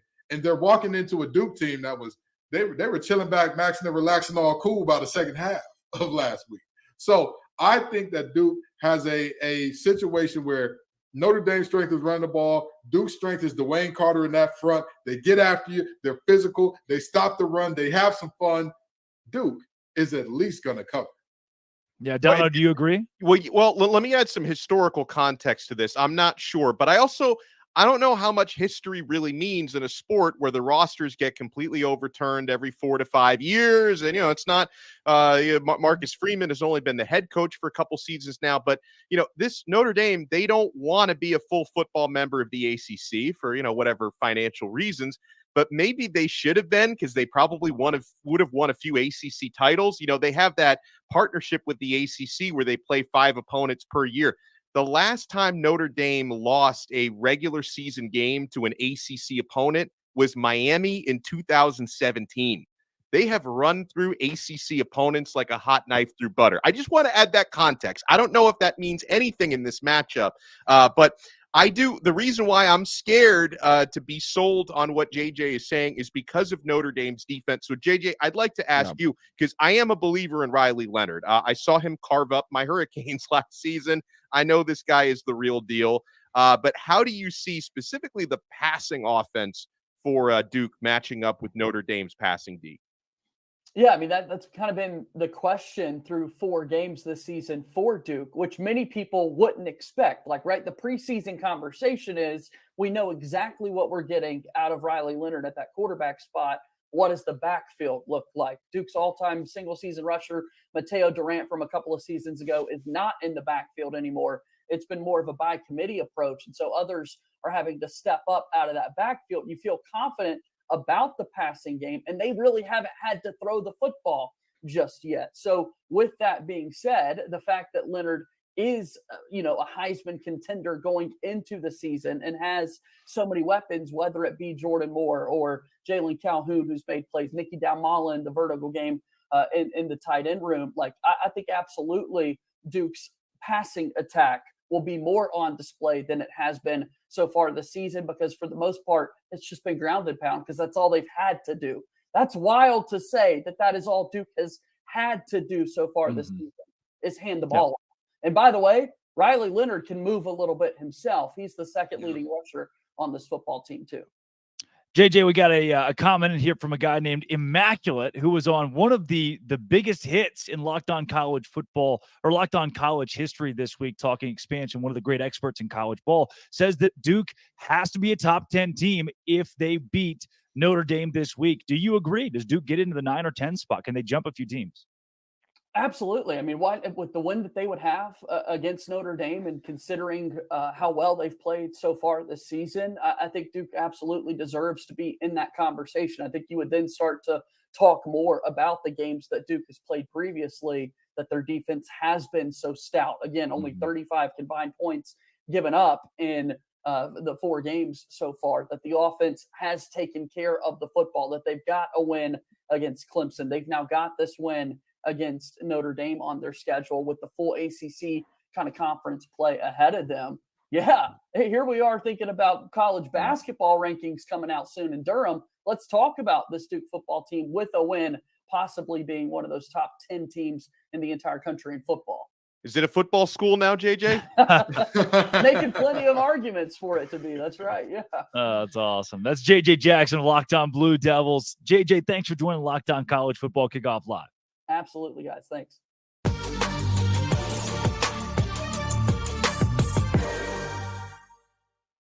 We are rolling along and headed towards our Conference Confidential Part 2. But first, Dono. Guys, eBay Motors, passion, drive, and patience. What brings home the winning trophy is also what keeps your ride or die alive. eBay Motors has everything you need to maintain your vehicle and level it up to peak performance, from superchargers, roof racks, exhaust kits, LED headlights, and more. Whether you're into speed, power, or style, eBay Motors has you covered. With over 122 million parts to fit your number one ride or die, you'll always find exactly what you're looking for. And with eBay Guaranteed Fit, your part is guaranteed to fit your ride every time or your money back. Because with eBay Motors, you're burning rubber, not cash. With all the parts you need at the prices you want, it's easy to turn your car into the MVP and bring home that win. Keep your ride or die alive at ebay.com/motors. eBay Guaranteed Fit, available only to U.S. customers, eligible items only, and exclusions apply. All right, guys, Conference Confidential Part 2 this week. Let's see what the rest of the country is up to after we checked in on some of the other big leagues earlier. Here in Part 2, we're going to pitch it to Q Drake. He teleports from the school.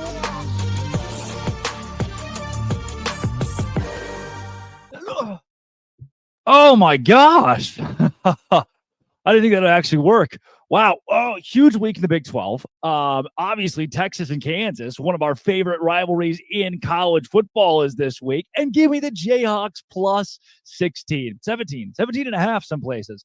If you don't like the Kansas Jayhawks plus 17 and a half, you hate America. It's horns down this week. Kansas is not going to beat Texas at DKR, but at 2:30 on ABC, they're at least going to play it close. Houston and Texas Tech. Talk about a snoozer. Would rather watch a paint drying competition. Love both these teams with all my heart. Give me a team to win that game. Baylor, UCF. UCF favored by 12. I'll be in the house for this one. The Baylor Bears get smoked, which is just what happens to them. Gus Malzahn rolls over Baylor. Final score, as many points as UCF wants to score against Baylor, who has less. Iowa State, Oklahoma. 20-point line for OU. I'm seeing a lot of metrics here of Iowa State losing this game by 10. 13. Iowa State plus 20, my entire mortgage. Guess what? I don't have one. I'm 22. I still like Iowa State to make this game competitive. Their defense is that good. The offense exists. They have the ball sometimes, but the defense is good. Oklahoma's offense is not great. They showed that against Cincinnati, only scoring 20 points. If Cincinnati can cover 14 and a half, Iowa State can cover this week. West Virginia, TCU, Nico Marchiol. You don't know who that is, do you? Garrett Green. Probably don't know who that is. CJ Donaldson. Learn the name. West Virginia running back. He rumbles. He stumbles. TCU 12.5-point favorites. I'm not buying it. I love the dogs this week. Maybe my favorite dog, though, a team that beat an SEC team on the road. They play tonight, Friday night. They beat an SEC team on the road in Arkansas. Now they are 2-point dogs at home against Cincinnati. 2-2 Cincinnati with a loss to Miami of Ohio. BYU, money line at home. Give me the Cougs. That's all the stuff from the Big 12 this week.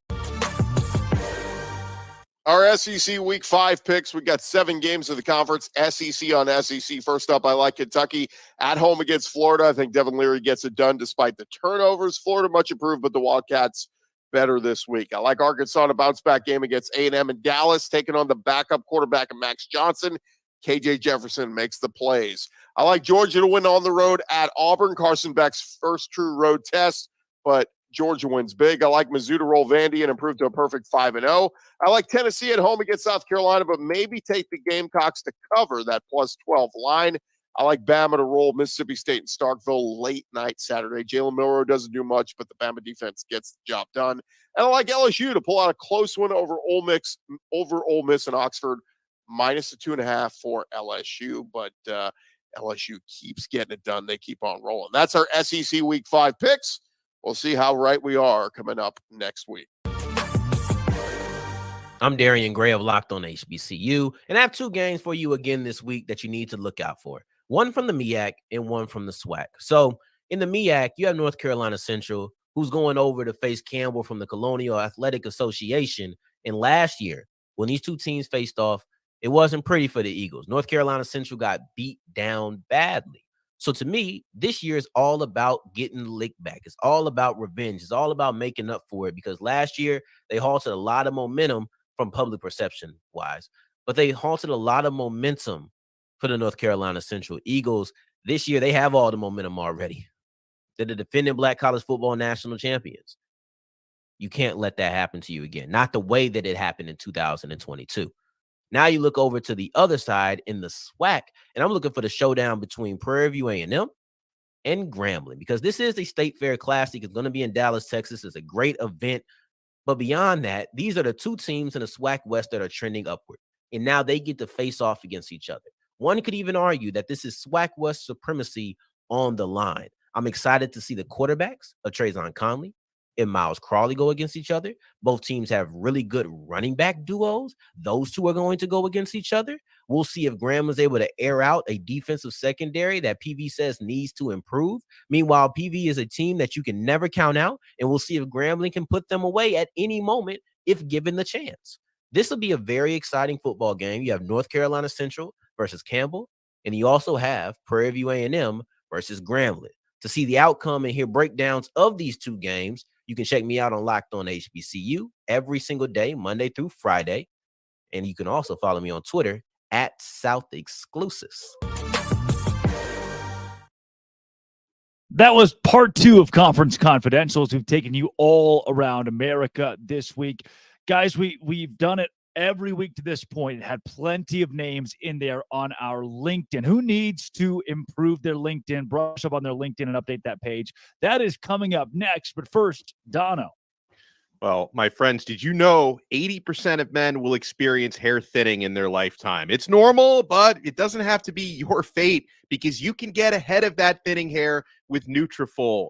Nutrafol's hair growth supplements use physician-formulated, natural, science-backed ingredients. Their drug-free, patented technology provides consistent, reliable results without compromising your sexual health.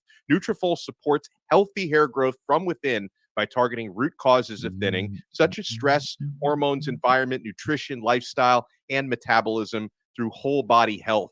Take the first step into visibly thicker, healthier hair. For a limited time, Nutrafol is offering our listeners $10 off your first month's subscription and free shipping when you go to Nutrafol.com/men and enter the promo code LOCKEDONCollege. Find out why over 4,000 healthcare professionals recommend Nutrafol for healthier hair.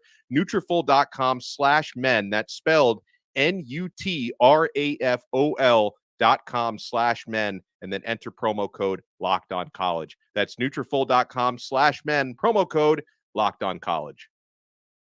All right, guys. Who needs to update the LinkedIn today? By the way, this segment brought to you by both LinkedIn and Butch Jones, who has been a consistent contender, who got a win this week, an upset win against Southern Mississippi. Congrats to you and yours, Butch.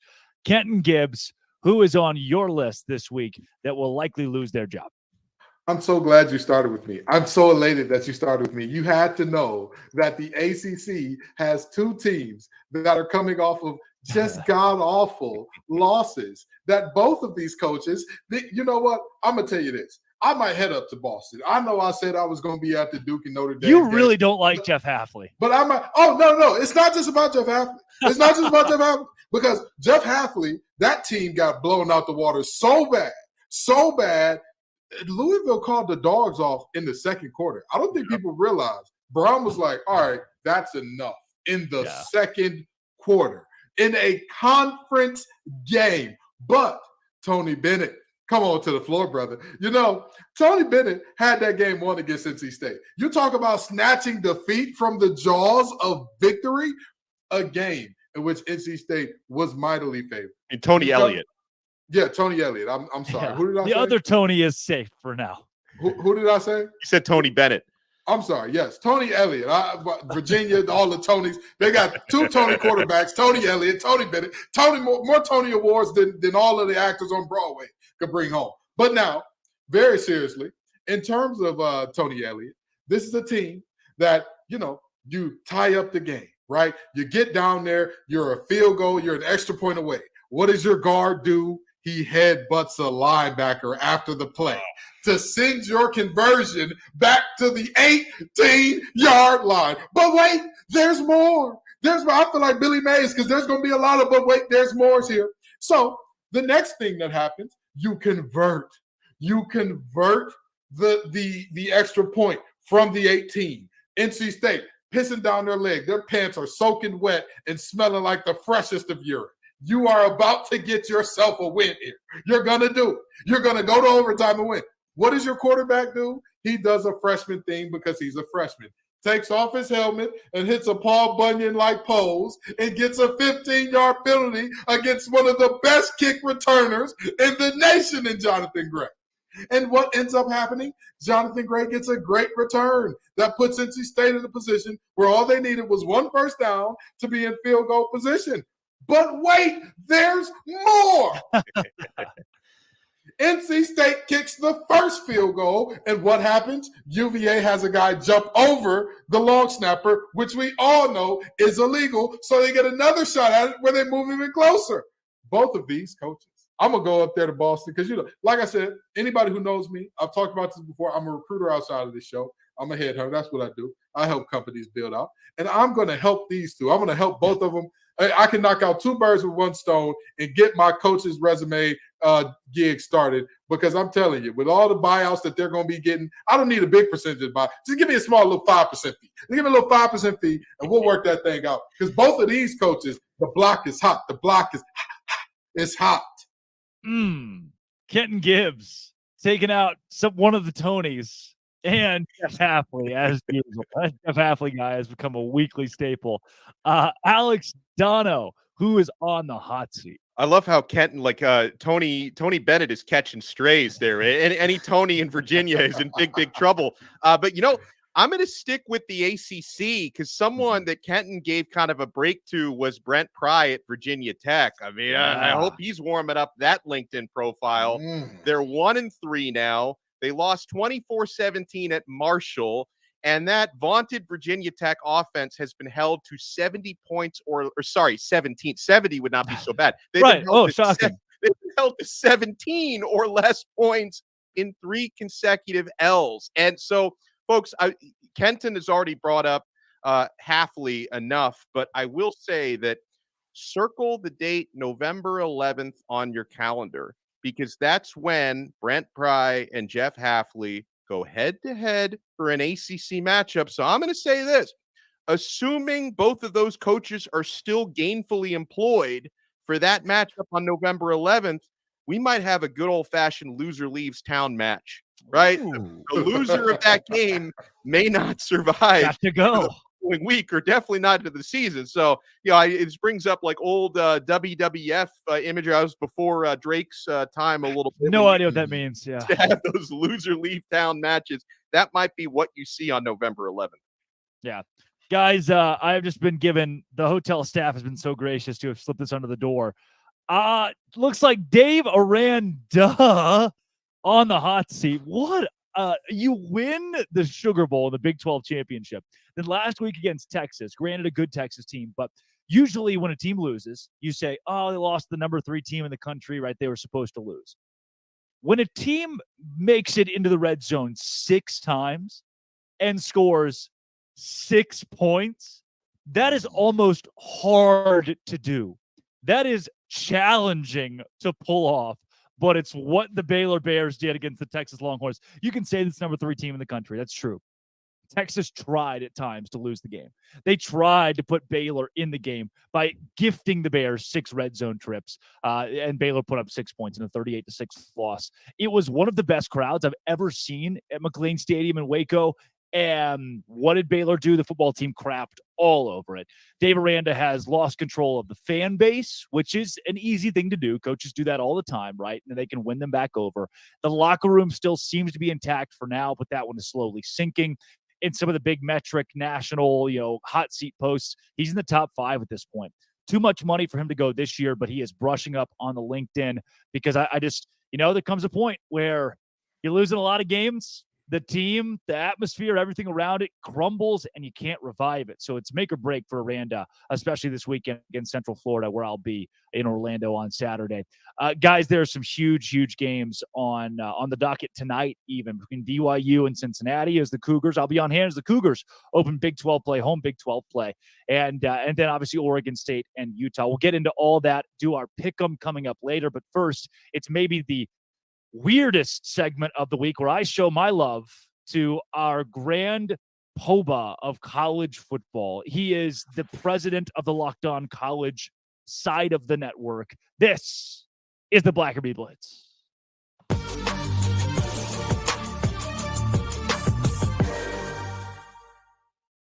It is the Blackerby Blitz. That is the president of the Locked On College football realm, Zach Blackerby. I am Drake Toll, just here so I don't get fired. Thanks, boss, for joining the show today. Of course. As we blitz through some of these big headlines, I keep coming back to this Colorado deal. This one may be my favorite weird one, though. Remember that a couple of weeks ago, Deion Sanders talked about how this is just football, things happen. Well, the kid, Blackburn, who hit Travis Hunter, took him bowling this week. And I think that's weird, Zach. I think it's weird too, but we've seen this all the time. We've seen dudes get into fights, right? And then they become best friends for the rest of their lives. Maybe that's what happened. Also, Blackburn, maybe he doesn't want to become, I'm just the guy who hit Travis Hunter. Maybe this is a strategic play on his part. Yeah, he's still just the guy who hit Travis Hunter, by the way. Speaking of people who got hit, the Deion Sanders entire football team talking trash pregame. Oregon publishes a lot of what they said in their cinematic recap of the win over Colorado. Colorado got thumped. Is this the end of the Deion Sanders era? Well, first off, incredible troll job by Oregon. Totally savage. It's like, we're catching all of this. We have all the receipts, and then we showed everyone the receipts shortly after the game was over. Incredible, like caught in 4K type stuff for the Colorado Buffs. I don't think it's over. I do think it's kind of what we thought it would be, though, Drake. This is a Pac-12 conference that, though it's about to fall apart and crumble, it's going out with a bang. And their schedule's not going to get any easier. So I think a lot of people are going to hop off, especially after the next few weeks, if they pick up a few more losses. But to me, Colorado has already overachieved this season. I think Deion has already kind of done enough of the proof of concept. He's able to go to guys and say, I need offensive linemen, I need defensive linemen, I need help. But we're close. We're a lot closer than we used to be. And so I don't know. I mean, they may be a bad football team, but I think they're better than what we thought they were going into the year. Michigan State has now officially fired Mel Tucker, proving to people everywhere, don't have non-consensual phone sex, especially with someone who is a sexual assault survivor advocate who you've invited to your university multiple times. This dumpster fire finally has a bow on it. Mel Tucker is gone. Yeah, I got the notification from several apps saying Mel Tucker now fired. And I'm like, oh, I guess, yeah, that technically hasn't happened yet, but I'm kind of done talking about it. Drake, Mel Tucker, get out of here. Your coaching career is probably over. He is done. I don't know. There are some different therapy programs, different therapy college football programs that hire the like. We'll see if he makes a return at one of those. Oh yeah, maybe he's a grad assistant in Alabama in 2 years. Yes, maybe he is, where he's already been. The playoff committee met this week and said, you know what? Nah, for now, let's stick with 12. What do you think about that? I think 12 is a good number. I'm still a fan of staying at 4. I know a lot of people are against that, and 12 means more college football, which is certainly a good thing. But I think regardless of what we do, it's going to water down what it means to be a playoff team. Yeah. And right now, I think we've already kind of had to do that. With several seasons, it's like, okay, there's 2 or 3 teams that are worthy of a playoff team. And then the 4th team, it's like, okay, who do we want to just invite to the party? When you go to 12, I mean, I think it's really going to zoom out. I mean, because parity is a thing in pro sports. It is not a thing in college football, nor does it need to be. And I just think when you bring in 12 teams, I don't know if that's necessarily good for the sport, but it may be good for the fan. And that's all that matters. Two sides to this. One, parity in college football does not result in viewership. The Big 12 is a great example. There's no big dog. There's no national championship contender in the new Big 12, which means that there aren't 10 million eyeballs that are zooming in on somebody. Maybe Deion Sanders just because of the Deion experience. Yeah. On the flip side, 12 means $320 million per conference from ESPN, which right now is 5 conferences, Zach. Technically, with a grace period, Washington State and Oregon State are still in the Pac-12 for a couple of years. They could walk into $160 million each if ESPN doesn't move them elsewhere. Man, just keep showing up, Washington State and Oregon State. I mean, what a gift. What a gift from ESPN if that were to all happen. But they got to figure something out. And, you know, we saw a few reports. You and I texted about it. They're going to try to operate as a 2-team conference. That was one of the things that they discussed. And it's like, no, that's not a conference. I hate to break it to you. That's not a conference. Those are 2 teams that are about to become trust fund babies. And look, I'm not gonna fault you for it, but I am going to be a little jealous.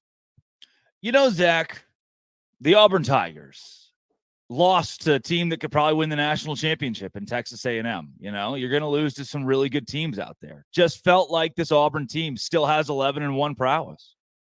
You said it, not me, but I do think they lose this weekend. So maybe 10-2 is still on the table for the Tigers. And yes, my one Auburn question for the week. Ole Miss this week, I found it really heartfelt that they are celebrating their 2003 national championship team. They won the championship, right? They're honoring their 2003 team against LSU, and they won exactly nothing. They didn't win the West. They didn't win the conference. No, but they had Eli Manning on that team. Ole Miss, what are you doing? What are you doing? It's just Ole Miss cannot get out of its own way. It's crazy. I don't get it. They're trying to act like there's something they're not. So like, all right, Eli Manning, are you free this weekend? No. Okay. What about next weekend? No. What about okay. All right. You can come here. All right. 2003 team. Let's party it up. Get out of here. It doesn't make any sense. Just bring the whole 2000. You know, the 98 Purdue team. I hear we could bring them back and have a little soiree with those guys too. I just hang the banner, I guess, you know, hang the banner. Love celebrating things that didn't actually matter. I mean, incredible. Maybe the biggest story in college football this week, Zach. Travis Kelce and Taylor Swift are dating. He played college football, and it's all that I've seen all week long. I know that you, a big Swiftie, are super excited about this. I wouldn't say I'm a huge Swiftie, but I definitely don't mind her music. I think I like her older stuff more than her newer stuff. Older stuff's a little more poppy, which is more in my lane. But Happy for him. I'm just glad that Travis Kelce put her on the map. Yeah. Finally, people are talking about Taylor Swift. She's become a little more mainstream. We're going to get taken off the air, by the way. That is Zach Blackerby of the Locked On Auburn podcast. That's I'm right. Drake Toll. Thanks for doing this, the Zach Blackerby, the Blackerby Blitz. This is my favorite part of my week. Hey, love you a long time, bud. I love you more, Dad. This is Locked On College Football Kickoff Live. That was the Blackerby Blitz.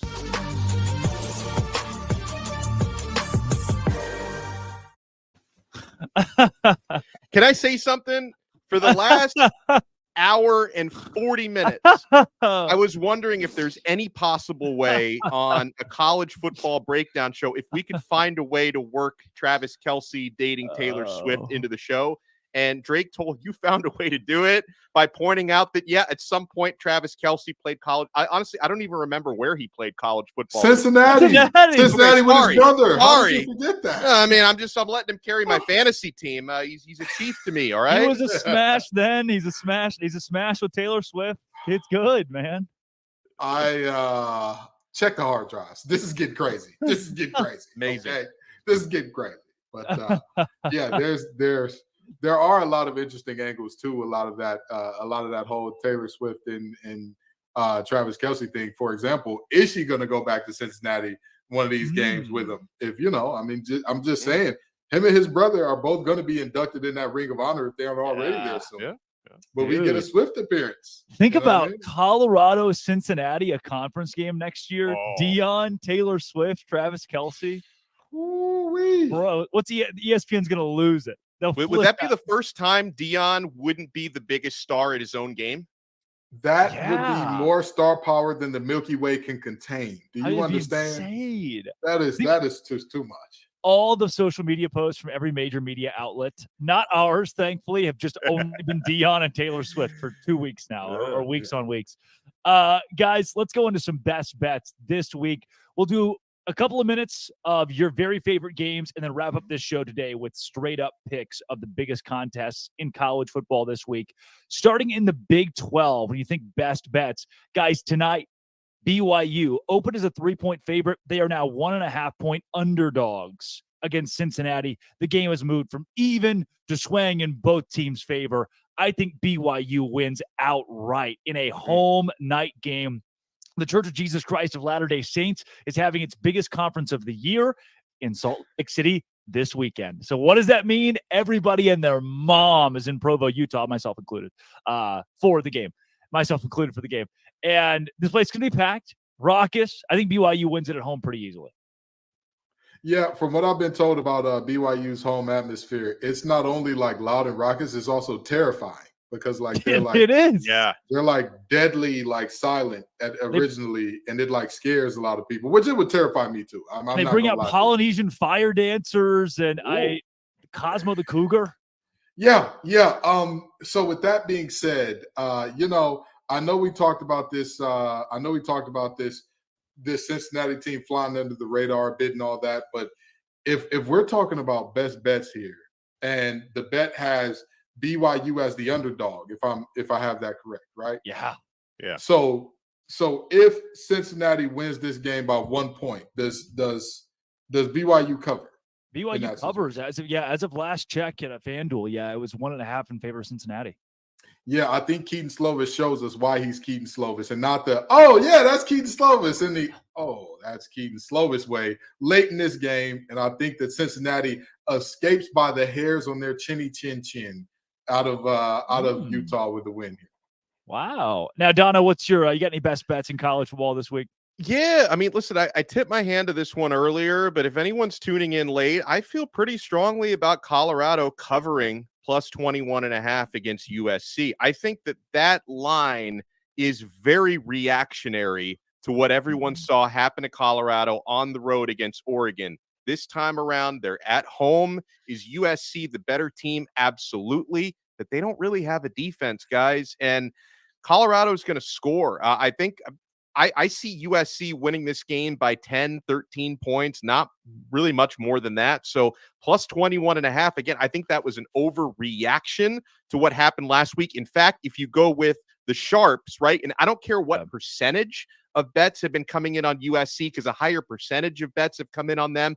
A higher percentage of the money is coming in on Colorado because they were 24.5-point underdogs when the line opened. That has shrunk by 3 points. I'm still comfortable taking Colorado at plus 21.5.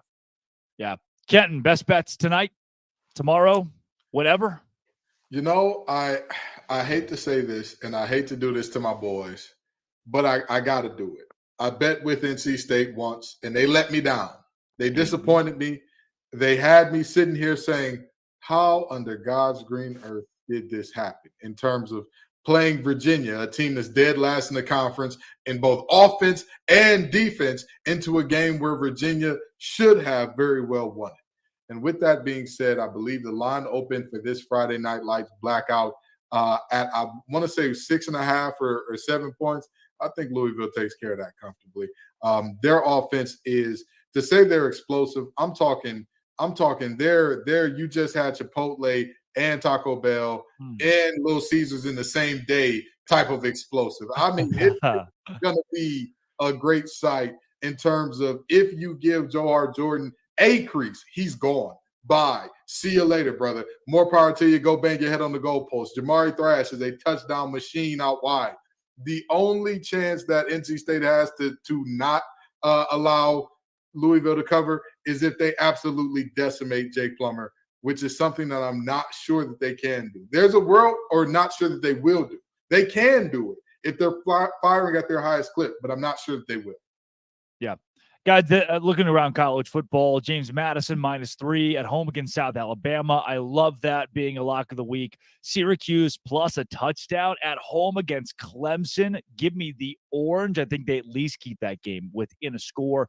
Around the Big 12, too, I love West Virginia covering 14 against a TCU team that's good, but West Virginia's running game and defense are both so solid. TCU wins 20-14. West Virginia certainly covers 14 points. Iowa State, Oklahoma. I actually have Iowa State plus 21 at OU because of that defense that Matt Campbell has put together and the offensive explosion they had last week. Then UCF, who hosts Baylor this week, they're 11.5-point favorites. That line keeps moving in favor of Baylor, which I think is a mistake. I've got UCF winning that game by 13 points or more. 13 is the minimum for UCF. They cover 11.5.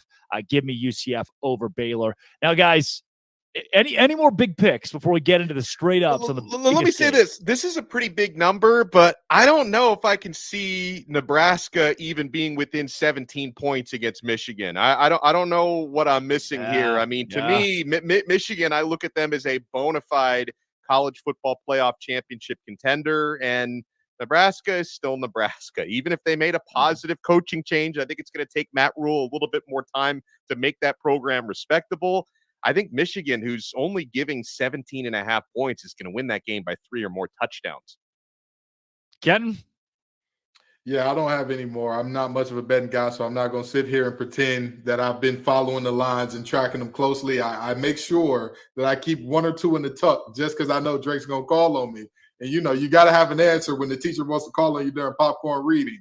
But I'm not the betting guy. I'll leave that to the Italian ad guy over there. Somebody called me in the chat. I love it. I'm even wearing the old school Italian hat today. I'm full blown.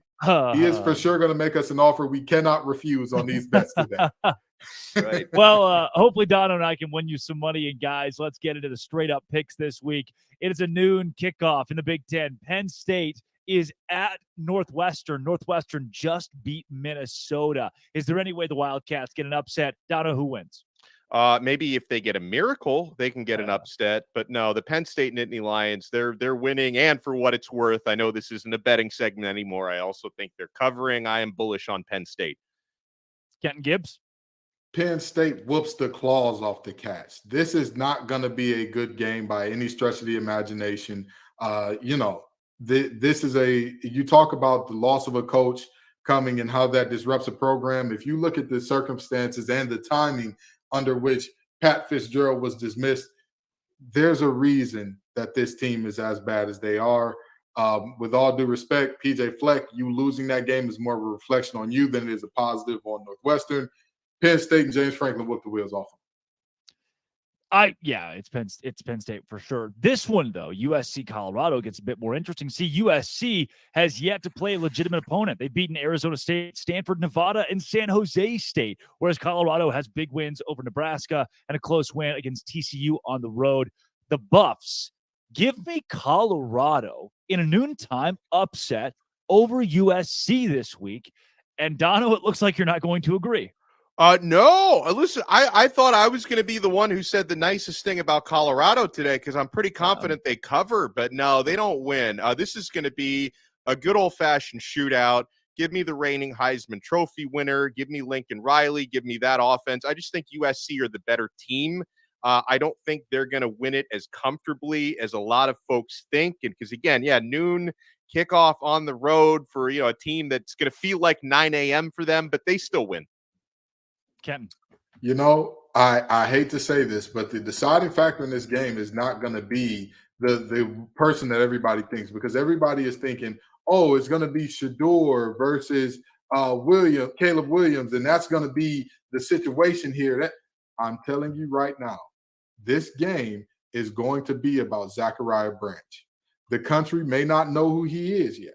Zachariah Branch is a freshman do-everything guy. He is being compared to Percy Harvin and Tyreek Hill and guys of that ilk. He is all that and some. And I am telling you, Colorado does not have a single player that can match up with him in any situation to where you can say, I feel comfortable with my guy against his guy in space. Now, here's the problem with that. Lincoln Riley is better than anybody in the nation, potentially anybody in history, at getting his guy against your guy who he knows you can't do anything with him.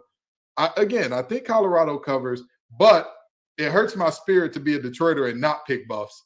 But we're going to go with that's a reference to Cartier glasses, if y'all don't know. We're going to go with the Trojans here. Fight on. It is the Swamp headed to the Bluegrass State, Florida, in Lexington. Dono, do you take Kentucky or the Gators? I think Kentucky wins a close one. My confidence level on this is basically 50-50 between these two sides. Now, I will say our guy Brandon from Locked On Gators gave us a little bit of a negative insight, a reminder that probably doesn't help his cause very much, that the last time Florida went into Kentucky, Florida center, who is still their center, committed 7 penalties. Might want to cut that down a little bit, but I'm going to go with Leary and the Wildcats to win a close one. Kenton. Devin Leary, can you do something for me? The running game is going to be phenomenal. They're going to do everything that they can to run the ball. Or let me not say phenomenal. The running game is going to be the focal point for Kentucky. Yeah. That is what they're going to want to get established more than anything else. Can they do that against Florida right away and straight away? I'm not sure.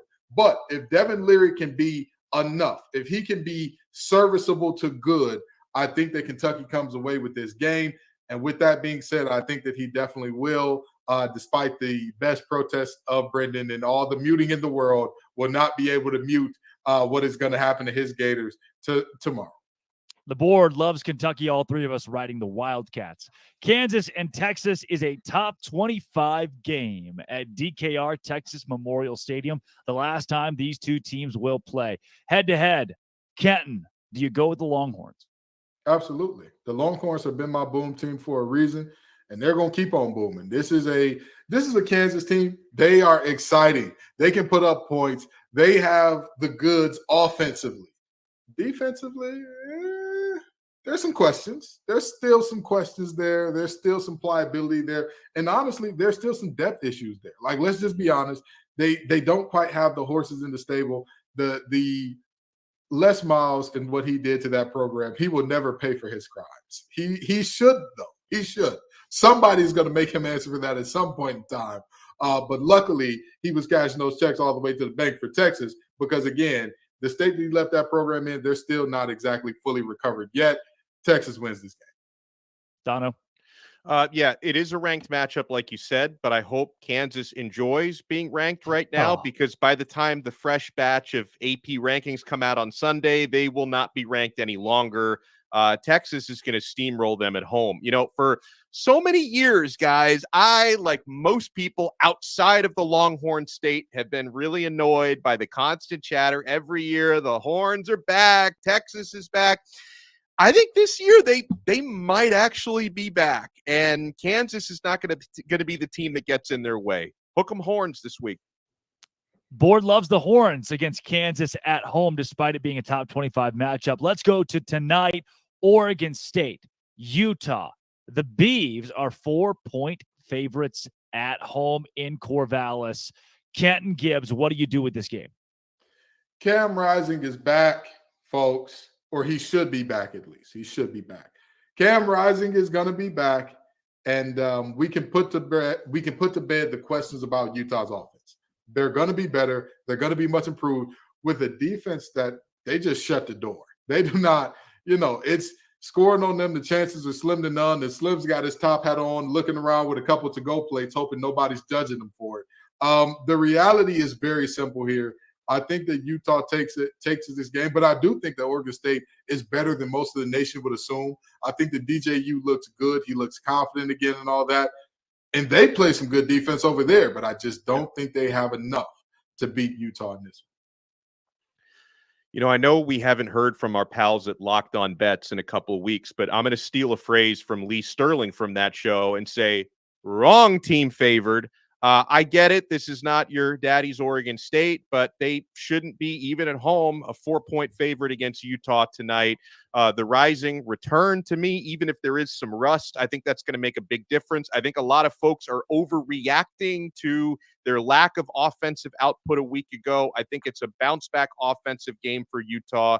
I do think the game is close, but I'm going with the Utes to get it done. The Utes win it on the road tonight. Board loves it. BYU hosting Cincinnati as an underdog tonight, missing Ben Bywater, one of the best defensive players the Cougars have to offer. I like BYU as a dog to win it at home. Dono. Man, I hate to. We've agreed so much. I don't like it, but I'm going to have to agree again because I'm really not that sold on Cincinnati. So I'm going to go with BYU. You already talked about how difficult the atmosphere is going to be up there for the visiting team. So I'm going to go with BYU. Again, I've got Cincy covering just by the hairs on their chin. I think that they escape with a win in a crazy way here. Because again, it's not that I don't trust Keaton Slovis. DMX said something a long time ago that I found to be very prophetic. Okay. Trust everybody to be themselves, but trust in you to see them well. What are we not trusting in our eyes that we're looking at Keaton Slovis and saying, hey, he's going to win an important ball game? What's going on here? Don't get me wrong. He did the thing at Arkansas. That's all he's got in him. He's going to peter out. It's the Keaton Slovis recipe. He wins one game where you're like, oh, my God, could he be serious? And then for the rest of the season, tons of unserious activity from the young man. We'll get tons of unserious activity going forward from him, starting with this game. Guys, our last two here, that the biggest games of the week. Duke, number 17 in the country, hosting number 11 Notre Dame. Kenton, who wins? Oh, boy, this is such a tough one because this is a big on big. This is an ugly, nasty, gritty, I want to make this dirty type of game. And the reality is I love Duke. They are a team. Defense has shown out every single week this year. I just don't know if I can trust them to beat Estime and company. And it's tough for me to go with Notre Dame in this one. And the more I think about it, the more I think about Notre Dame in big games. And I'm like, their record's terrible. But then it's also like, it's Duke football. Right. It's just that big of a game. I mean, Ohio State, that's a big game. I don't think this is the same, no disrespect to Duke, but this is not a big game compared to that. But this is why, and this is why I'm making this pick, because I don't think that Notre Dame understands this is Duke's Super Bowl, and Duke is going to be up for this game in a way that we have never seen, and Notre Dame is going to sleepwalk through at least the first quarter and a half, and I don't think Hartman has the ability to come back. Immaculate, you got me. If I was Lee Corso, I'd say, give me that hand and put the Duke Blue Devil on. I got the Blue Devils winning a close one at home. Dono, real quick. As an old school Miami fan, nothing pains me more than picking Notre Dame to win a game, but unfortunately, I've got the Fighting Irish winning a close one at Duke. Give me Duke for kicks and giggles. And last but not least, number 20 Ole Miss hosts number 13 LSU. I like the Rebels in this game. Ole Miss on top of LSU. Give me the underdog at home, Kenton. Brian Kelly is going to piss down his leg. It's bedwetting time for Brian Kelly. It's big game. He's going to do it. Don't worry. They don't have they got cotton sheets there. They don't have a rubber one, so they're going to have to spew in that for a minute. Give me Lane Kiffin. Dono. Thing is, I don't know if I trust Lane Kiffin more than I trust Brian Kelly in this spot. It's a virtual tie there. I just think LSU's the better team. I'm going with LSU. There it is.